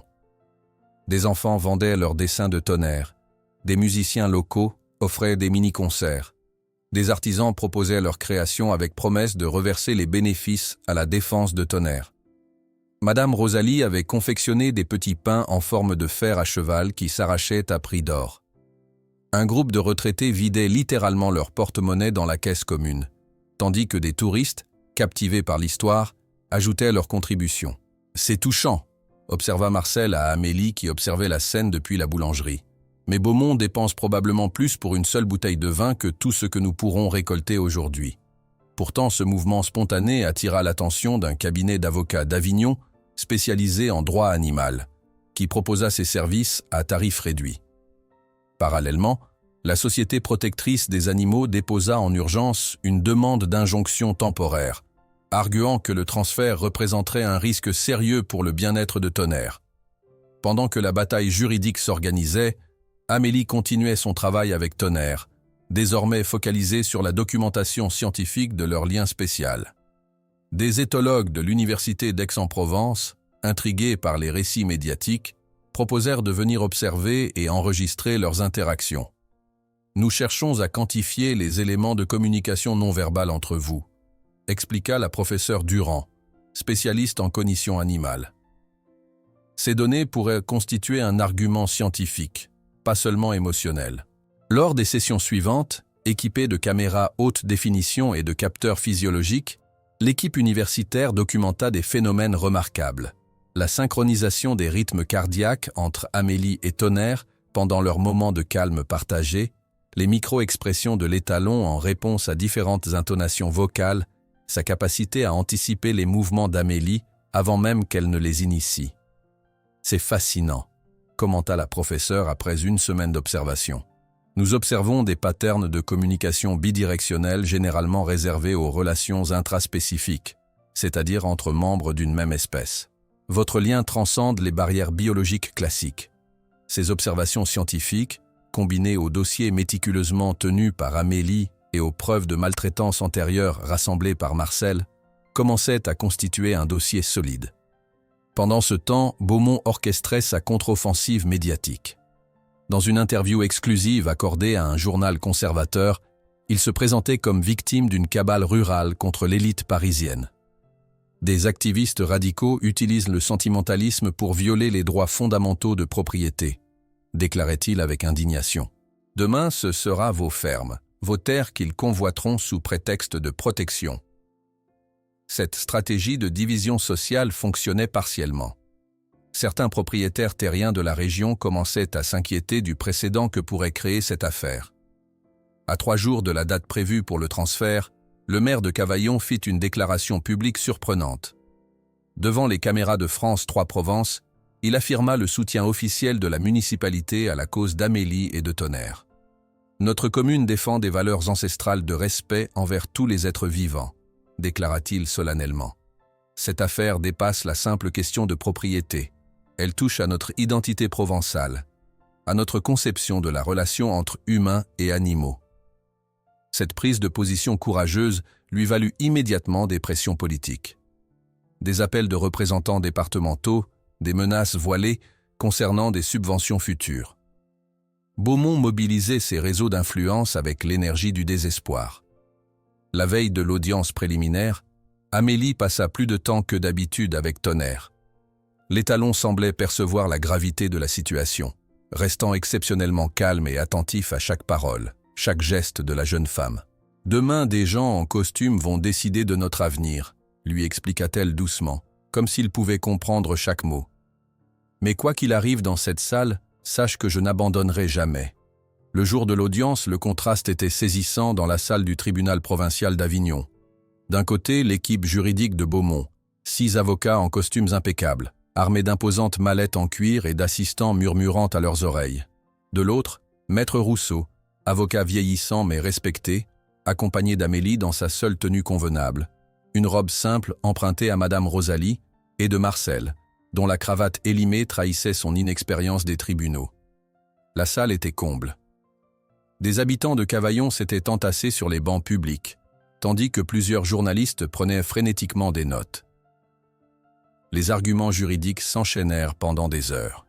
L'équipe de Beaumont invoquait des précédents remontant au Code Napoléon sur l'inviolabilité du droit de propriété. Maître Rousseau, avec une éloquence surprenante, présentait les rapports vétérinaires, les observations scientifiques, et argumentait sur la base de la récente législation européenne reconnaissant les animaux comme êtres sensibles. Le vétérinaire qui suivait Tonnerre témoigna « Dans la littérature scientifique, il n'existe aucun précédent de récupération aussi rapide, sans intervention pharmacologique. Le lien avec Mademoiselle Dubois est l'élément thérapeutique principal. » Marcel présenta ensuite sa chronologie minutieuse des abus antérieurs. Documents, photographies, témoignages d'anciens employés qui avaient accepté de parler malgré les accords de confidentialité. Pendant une pause dans les débats, Beaumont intercepta Amélie dans le couloir du tribunal. Son visage habituellement composé trahissait une colère à peine contenue. « Cela se termine aujourd'hui, petite », siffla-t-il entre ses dents. « Retournez à votre place avec les gens de votre espèce. » Amélie soutint son regard sans ciller. « Je suis exactement à ma place, monsieur Beaumont, aux côtés de ceux qui ne peuvent pas se défendre eux-mêmes. » À la reprise de l'audience, un événement inattendu se produisit. L'avocat principal de Beaumont s'approcha de Maître Rousseau et murmura quelque chose à son oreille. Ce dernier, visiblement surpris, consulta rapidement Amélie avant de demander une brève suspension pour considérer une proposition. Dans une petite salle adjacente, l'offre fut présentée. Mon client propose une compensation financière substantielle à Mademoiselle Dubois, 100 000 € en échange de sa coopération et de son silence dans cette affaire. Une opportunité qui changerait sa vie, considérant ses circonstances modestes. Marcel, indigné, ouvrit la bouche pour protester, mais Amélie posa une main apaisante sur son bras. « Tonnerre n'est pas un objet qui peut être acheté, » répondit-elle calmement. « C'est un être sensible, avec un traumatisme et des besoins spécifiques. Ma conscience n'est pas à vendre, même pour 100 000 €. » De retour dans la salle d'audience, les plaidoiries finales commencèrent. Maître Rousseau, galvanisé par l'intégrité de sa cliente, livra une performance passionnée. « Ce n'est pas simplement un cas de propriété, votre honneur, mais de bien-être animal protégé par la loi européenne de 2009. Nous ne contestons pas que M. Beaumont a acheté ce cheval. Nous démontrons qu'il a systématiquement violé ses obligations légales envers cet être sensible, causant des souffrances évitables et prolongées. » Après délibération, la juge revint dans la salle. Le silence qui s'installa était si profond qu'on entendait le bourdonnement des néons au plafond. « Ayant considéré les arguments préliminaires, » annonça-t-elle d'une voix claire, « ce tribunal accorde une injonction temporaire de 30 jours interdisant le transfert de l'animal et ordonne une évaluation indépendante par des experts en comportement équin. » Un soupir collectif de soulagement parcourut le côté d'Amélie, tandis que les avocats de Beaumont se concertaient frénétiquement. Quand Amélie croisa le regard de l'aristocrate, le sourire confiant qui flottait sur ses lèvres suggérait que cette guerre était loin d'être terminée. Le sourire de Beaumont contenait une assurance qui contrastait violemment avec la victoire temporaire d'Amélie. Tandis que la foule se dispersait dans le couloir du tribunal, elle sentait que quelque chose d'autre se préparait. Son intuition se confirma 3 jours plus tard, de la façon la plus inattendue. Une élégante conférence de presse avait été organisée dans les jardins du Château Lumière. Des journalistes triés sur le volet, des représentants d'associations équestres et plusieurs notables locaux avaient été conviés. Beaumont, impeccable dans un costume bleu marine, se tenait devant un pupitre orné du nouveau logo qu'il dévoilait pour l'occasion. Un cheval noir élancé, entouré des mots « Fondation Tonnerre pour l'équithérapie ». Suite à cette regrettable incompréhension juridique, annonça-t-il avec une humilité étudiée, « J'ai réfléchi profondément à ma responsabilité envers cet animal exceptionnel et envers notre communauté. C'est pourquoi j'annonce aujourd'hui la création de la Fondation Tonnerre, un centre dédié à l'équithérapie ici même, à Cavaillon, où Tonnerre restera sous supervision conjointe d'experts et de notre talentueuse Mademoiselle Dubois, que je souhaite engager comme formatrice principale. » Des applaudissements nourris accueillirent cette annonce. À l'arrière de la foule, Marcel plissa les yeux avec suspicion, tandis qu'Amélie, qui n'avait été prévenue de rien, restait figée de stupeur. Beaumont dévoila ensuite une maquette impressionnante.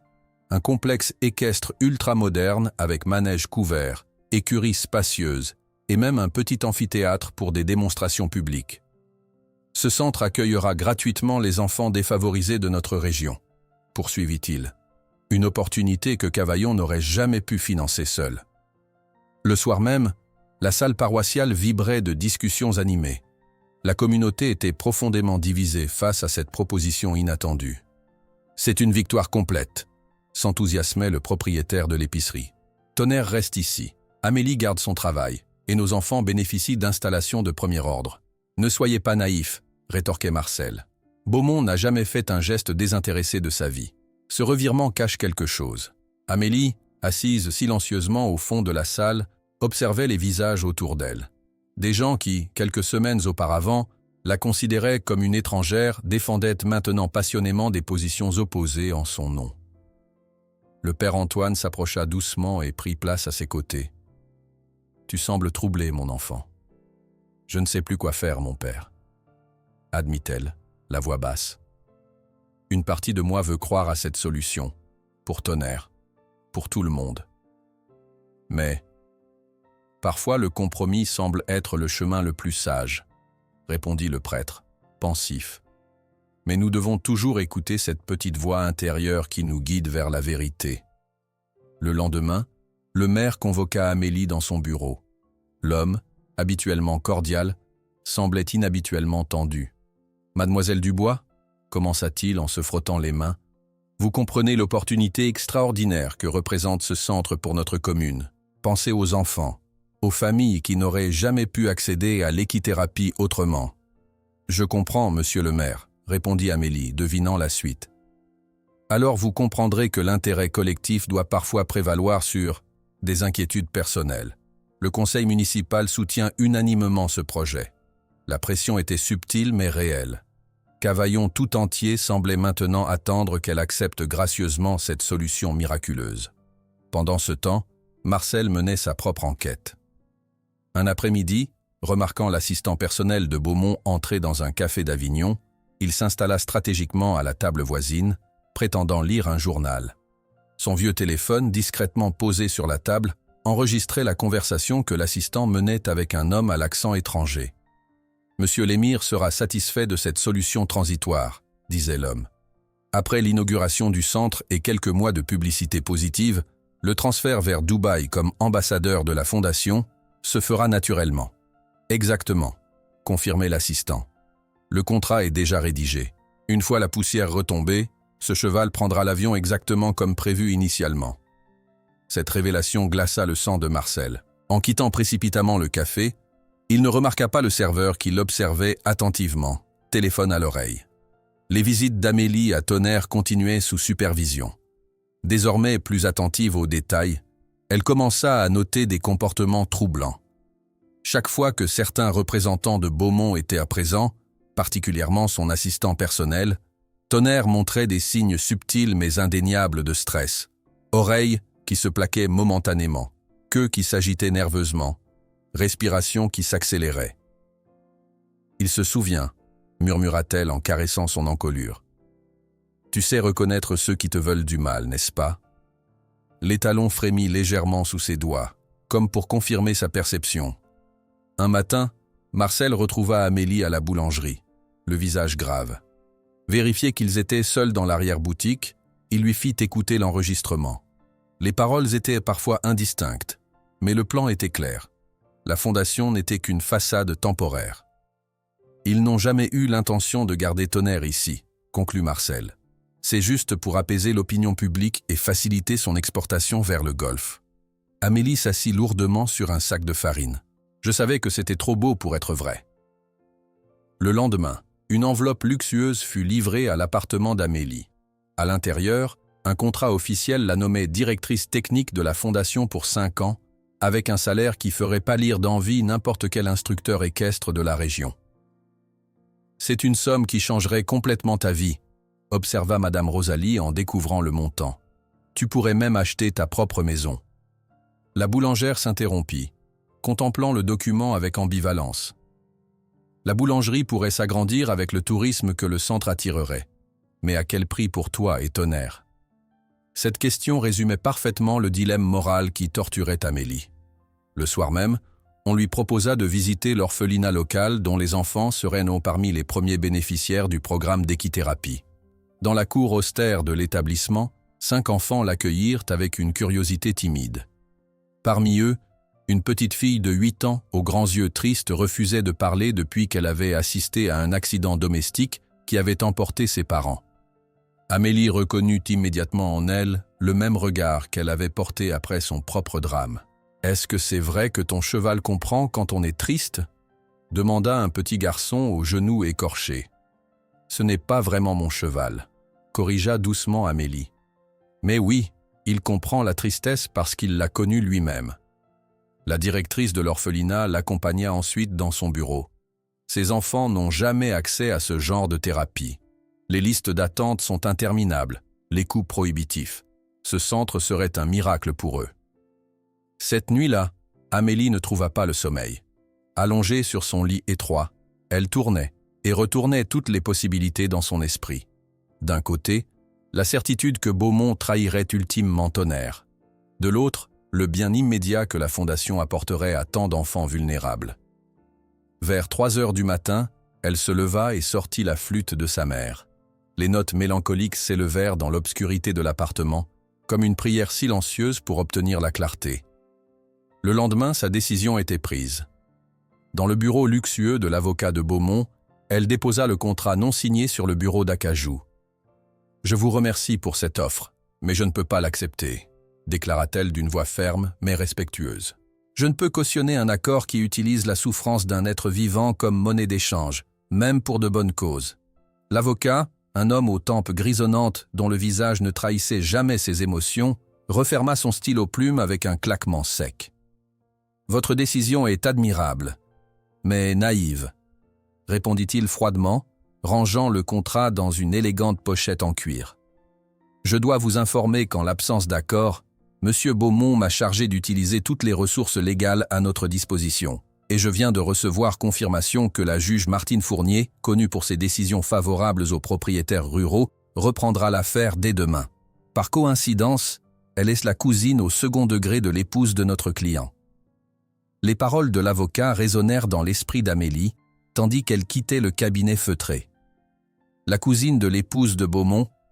Le système judiciaire lui-même semblait se plier aux volontés des puissants. Marchant lentement vers la place d'Avignon, elle sentit un poids immense s'abattre sur ses épaules. Le soleil déclinait derrière les toits ocres, indifférente au combat qu'elle menait. Quand elle retrouva Marcel au café La Renaissance, l'expression grave du vieil homme confirma ses craintes. « J'ai des nouvelles alarmantes », murmura-t-il, vérifiant que personne ne les écoutait. « Un des palefreniers qui m'est resté fidèle m'a contacté. Indépendamment de la décision judiciaire, Beaumont a prévu de transférer Tonnerre cette nuit même. » « Comment ?»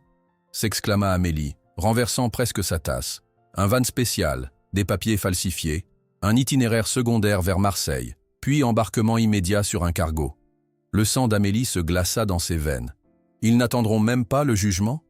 Beaumont préfère payer des amendes pour outrage à la cour que risquer de perdre définitivement sa propriété, » expliqua Marcel avec amertume. Dans le crépuscule qui s'assombrissait, une idée folle germa dans l'esprit d'Amélie. Si folle qu'elle hésita à la formuler à voix haute. Mais le désespoir appelait des mesures désespérées. « Le sanctuaire des chevaux de Camargue », dit-elle finalement. 50 kilomètres au sud. J'y suis allé une fois, enfant, avec l'école. C'est une réserve protégée où des chevaux vivent en semi-liberté. Marcel comprit immédiatement. « Tu veux dire ?» Le libérer, cette nuit même, avant qu'il ne vienne le chercher. Un silence s'installa entre eux. Lourd des implications de ce plan. Ce qu'Amélie suggérait n'était rien de moins qu'un vol caractérisé, un crime qui pourrait la conduire en prison. 2 heures plus tard, dans l'arrière-boutique de la boulangerie, un petit groupe s'était formé. Amélie, Marcel, Madame Rosalie, le père Antoine et 2 jeunes palefreniers qui avaient démissionné du château par solidarité. « Le plan est simple », expliquait Marcel en dessinant un croquis approximatif. Les gardes changent à minuit. Entre minuit et minuit 30, la surveillance est minimale pendant la transmission des consignes. Amélie connaît bien Tonnerre. Elle pourra le faire sortir sans équipement bruyant. Nous prendrons les chemins forestiers pour éviter les routes principales. « Et ensuite ?»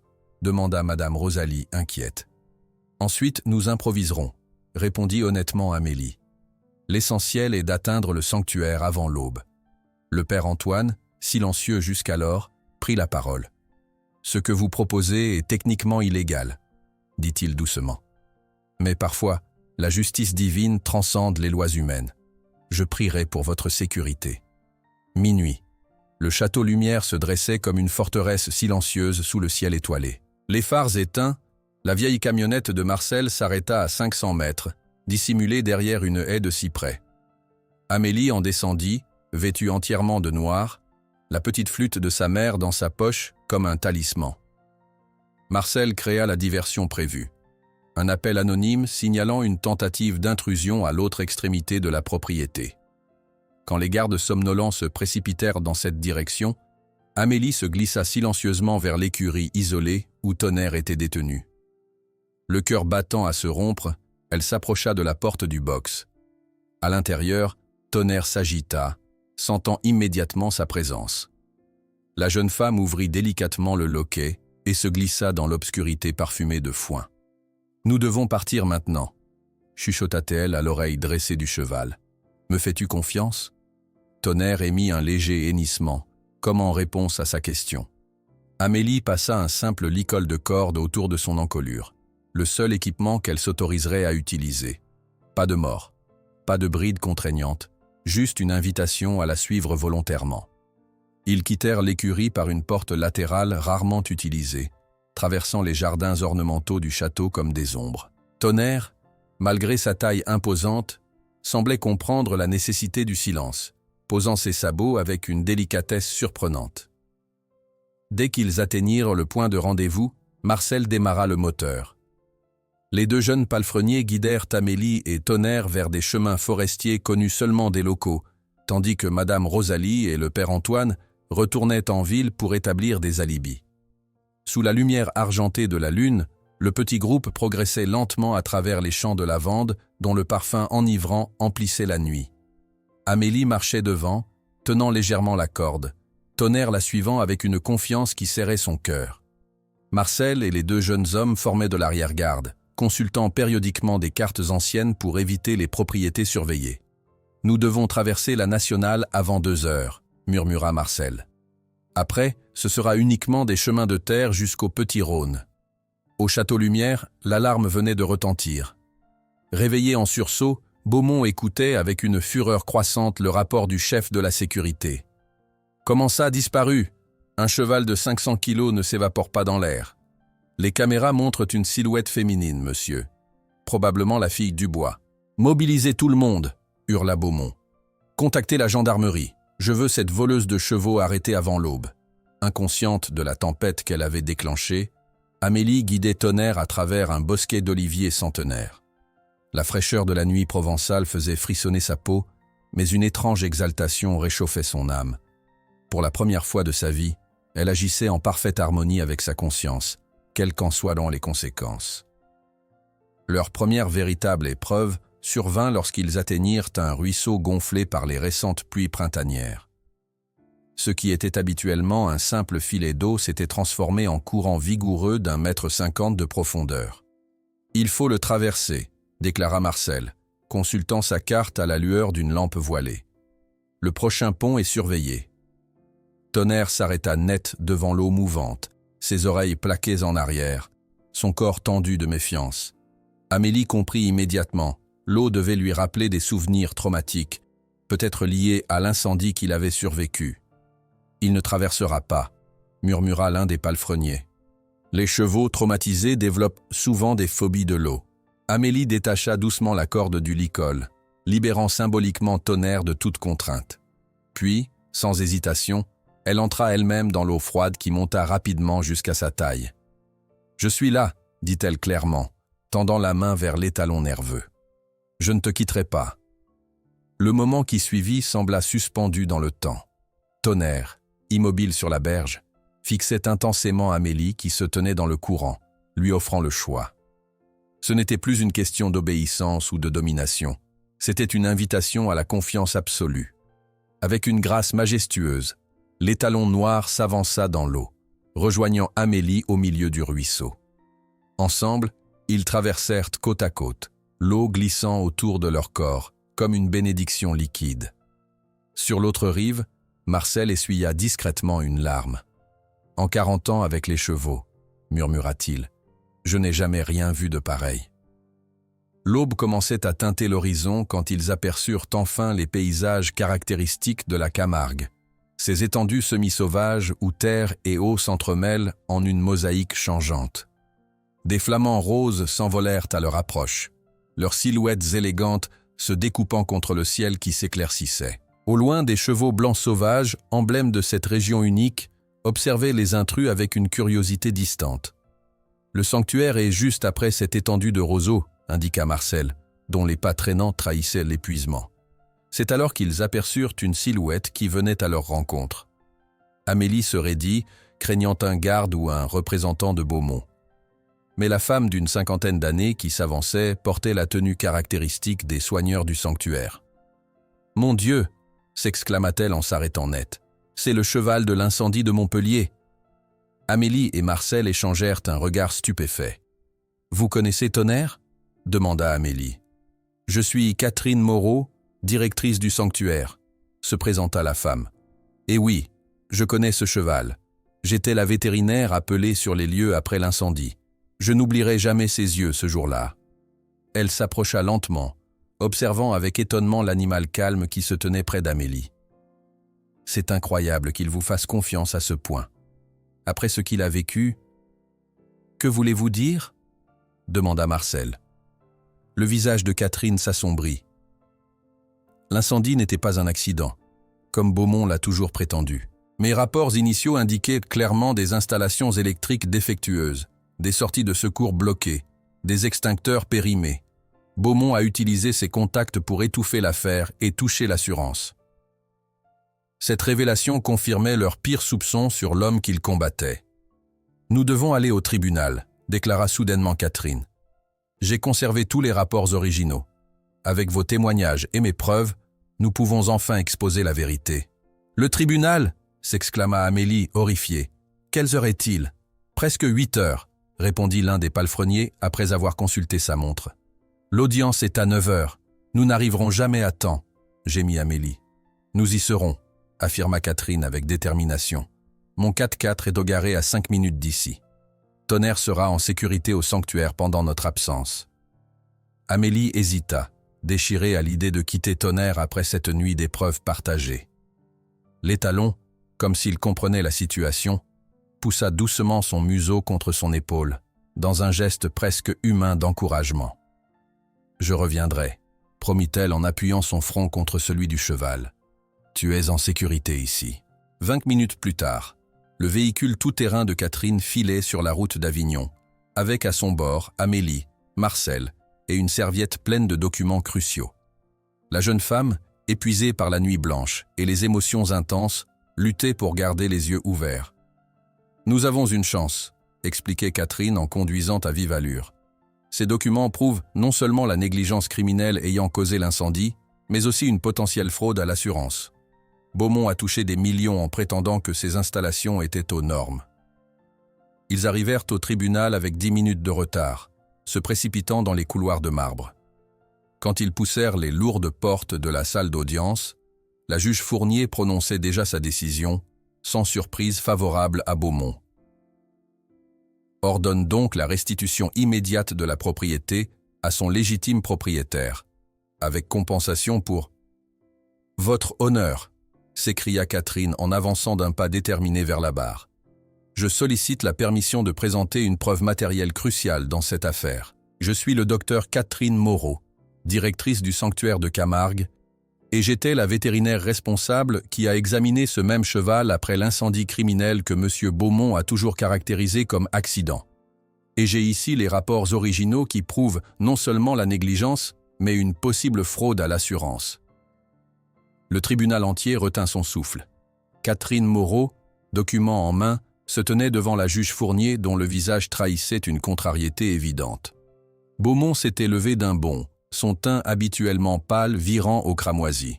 « Objection, votre honneur. Cette intervention est totalement irrégulière », protesta son avocat. La juge Fournier, prise au dépourvu, consulta rapidement ses assistants. La présence de journalistes dans la salle compliquait sa position. Refuser d'examiner des preuves potentiellement cruciales devant témoins serait difficile à justifier. même pour elle. Le tribunal accepte d'examiner ces documents, concéda-t-elle finalement avec réticence. Mais je vous préviens, docteur Moreau, si cette interruption s'avère non pertinente, vous serez sanctionné pour outrage. Durant l'heure qui suivit, Catherine présenta méthodiquement les rapports originaux de l'incendie, les photographies des installations défectueuses et les témoignages qu'elle avait recueillis à l'époque. Marcel compléta ce tableau accablant avec ses propres preuves concernant la falsification de la lignée de Tonnerre. La juge Fournier, initialement hostile, semblait progressivement déstabilisée par l'accumulation de preuves irréfutables. Quand Catherine projeta sur le grand écran de la salle d'audience les images des installations électriques clairement défectueuses du haras où l'incendie s'était déclaré, un murmure parcourut l'assistance. Ces photographies prouvent que M. Beaumont était parfaitement conscient des risques, expliqua Catherine. 3 avertissements officiels lui avaient été adressés l'année précédant le drame. « C'est une conspiration !» explosa soudain Beaumont, perdant toute contenance. « Cet animal était ma propriété. J'exige qu'on me le rende immédiatement. » Cette perte de contrôle acheva de retourner l'opinion de la salle contre lui. La juge, visiblement impressionnée par les nouvelles preuves et consciente des regards fixés sur elle, demanda une suspension d'audience de 2 heures pour examiner l'ensemble du dossier. À la reprise, son ton avait radicalement changé. Ce tribunal ne peut ignorer les preuves de fraude systématique présentées aujourd'hui, déclara-t-elle solennellement. La demande de M. Beaumont est rejetée. Plus encore, considérant les éléments troublants concernant les conditions ayant mené à l'incendie de Montpellier, j'ordonne l'ouverture d'une enquête pour négligence criminelle et fraude à l'assurance. Puis, tournant son regard vers Amélie, elle prononça les mots que la jeune femme n'osait espérer entendre. Tonnerre sera transféré définitivement au sanctuaire des chevaux de Camargue, avec interdiction explicite d'utilisation commerciale. Une fiducie indépendante sera créée pour subvenir à ses besoins. Amélie, assise entre Marcel et Catherine, laissa silencieusement couler ses larmes tandis que le vieil homme serrait sa main dans la sienne. Une vague de soulagement telle qu'elle n'en avait jamais connue inondait tout son être. Beaumont quitta la salle escorté par ses avocats, assailli par les questions des journalistes sur les nouvelles investigations de fraude. Son empire s'effondrait sous le poids de ses mensonges. 1 an plus tard, par une radieuse matinée de printemps, Amélie attachait une simple plaque en bois à l'entrée du sanctuaire. Programme Tonnerre de thérapie équine. Les lettres, gravées à la main par le menuisier du village, brillaient sous le soleil provençal. Depuis le verdict, sa vie avait connu une transformation aussi profonde que celle de Tonnerre. Catherine lui avait offert un poste permanent comme spécialiste en réhabilitation équine, reconnaissant officiellement ce don qu'elle avait toujours considéré comme une simple affinité. Pour la première fois, Amélie se sentait valorisée pour ce qu'elle était vraiment. « Premier groupe dans 20 minutes », annonça Catherine en consultant sa montre. « Tu es prête ?» Amélie hocha la tête, ajustant son uniforme, un simple polo beige brodé du logo du sanctuaire. Elle observa avec émotion le petit groupe qui approchait. 5 enfants de l'orphelinat d'Avignon, accompagnés par des éducateurs, et le père Antoine. « Bienvenue au programme Tonnerre », les accueillit-elle chaleureusement. « Ces chevaux que vous voyez ont tous une histoire particulière. Ils ont connu la douleur comme certains d'entre vous. Ils savent ce que c'est d'avoir peur, de perdre confiance, de se sentir abandonné. Elle s'accroupit pour être à leur hauteur, mais ils savent aussi ce que c'est de recommencer. » Les enfants l'écoutaient, avec une attention intense, particulièrement une petite fille aux grands yeux sombres qui n'avait pas prononcé un mot depuis qu'elle avait assisté à la mort violente de ses parents. Dans le paddock principal, Tonnerre attendait patiemment. Sa transformation physique était remarquable. Son pelage luisait de santé. Sa musculature avait retrouvé sa puissance, et même ses cicatrices semblaient moins visibles, comme adoucies par le temps et les soins.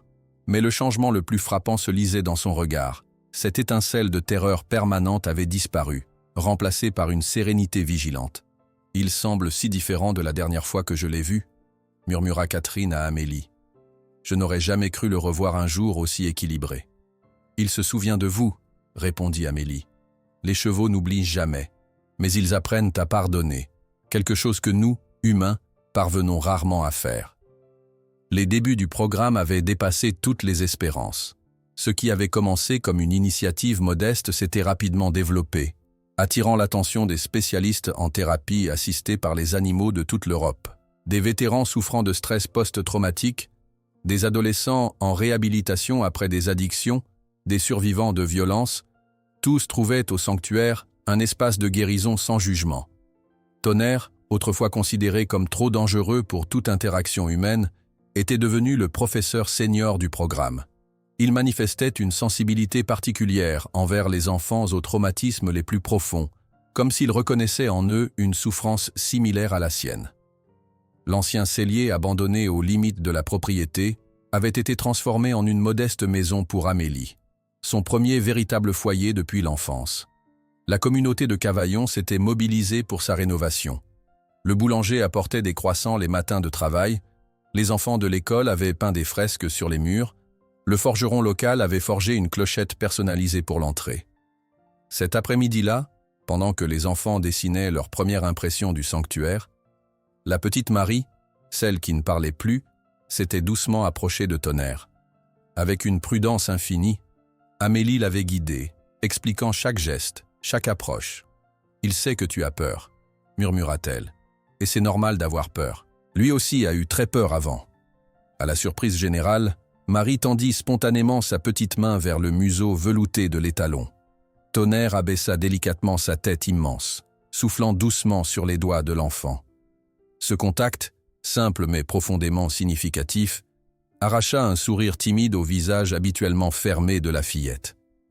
Plus tard, pendant la séance de lecture en plein air, une activité où les enfants lisaient à voix haute aux chevaux, libérés de la pression de performance qu'ils ressentaient face aux adultes. Marie s'était progressivement rapprochée de Tonnerre, jusqu'à s'asseoir contre son flanc. L'immense animal s'était allongé avec précaution, formant un rempart protecteur autour de la petite silhouette. Quand les éducateurs revinrent chercher les enfants, ils trouvèrent Marie profondément endormie contre Tonnerre, son premier sommeil paisible depuis des mois selon eux. L'étalon, parfaitement immobile, maintenait une vigilance protectrice, ses oreilles pivotant occasionnellement pour suivre les mouvements autour d'eux, mais son corps restait d'une stabilité absolue pour ne pas perturber le repos de l'enfant. Les thérapeutes présents ne purent retenir leurs larmes devant cette démonstration de confiance mutuelle. Un animal autrefois considéré comme irrécupérable et une enfant enfermée dans son traumatisme, trouvant ensemble un moment de paix absolue. Un documentariste qui suivait le projet depuis ses débuts s'approcha discrètement d'Amélie. « Comment expliquez-vous cette connexion extraordinaire ? D'un point de vue scientifique, j'entends. » Amélie observa la scène depuis la barrière, le soleil couchant baignant le pré d'une lumière dorée. Tonnerre, tout en veillant sur l'enfant endormi, gardait un œil attentif sur les alentours. Incarnation parfaite de force protectrice et de douceur. « Il n'y a pas d'explication scientifique, » répondit-elle finalement. « Seulement une reconnaissance. Quand deux âmes brisées se rencontrent, elles n'ont pas besoin de mots pour se comprendre. La douleur crée un langage qui transcende les espèces. » Dans les semaines qui suivirent, le programme s'étendit encore. Catherine et Amélie collaborèrent maintenant avec des chercheurs universitaires pour documenter les effets thérapeutiques de cette approche non conventionnelle. Des articles scientifiques commençaient à être publiés, légitimant ce qu'Amélie avait toujours su instinctivement. Un matin, elle trouva dans sa boîte aux lettres une lettre anonyme.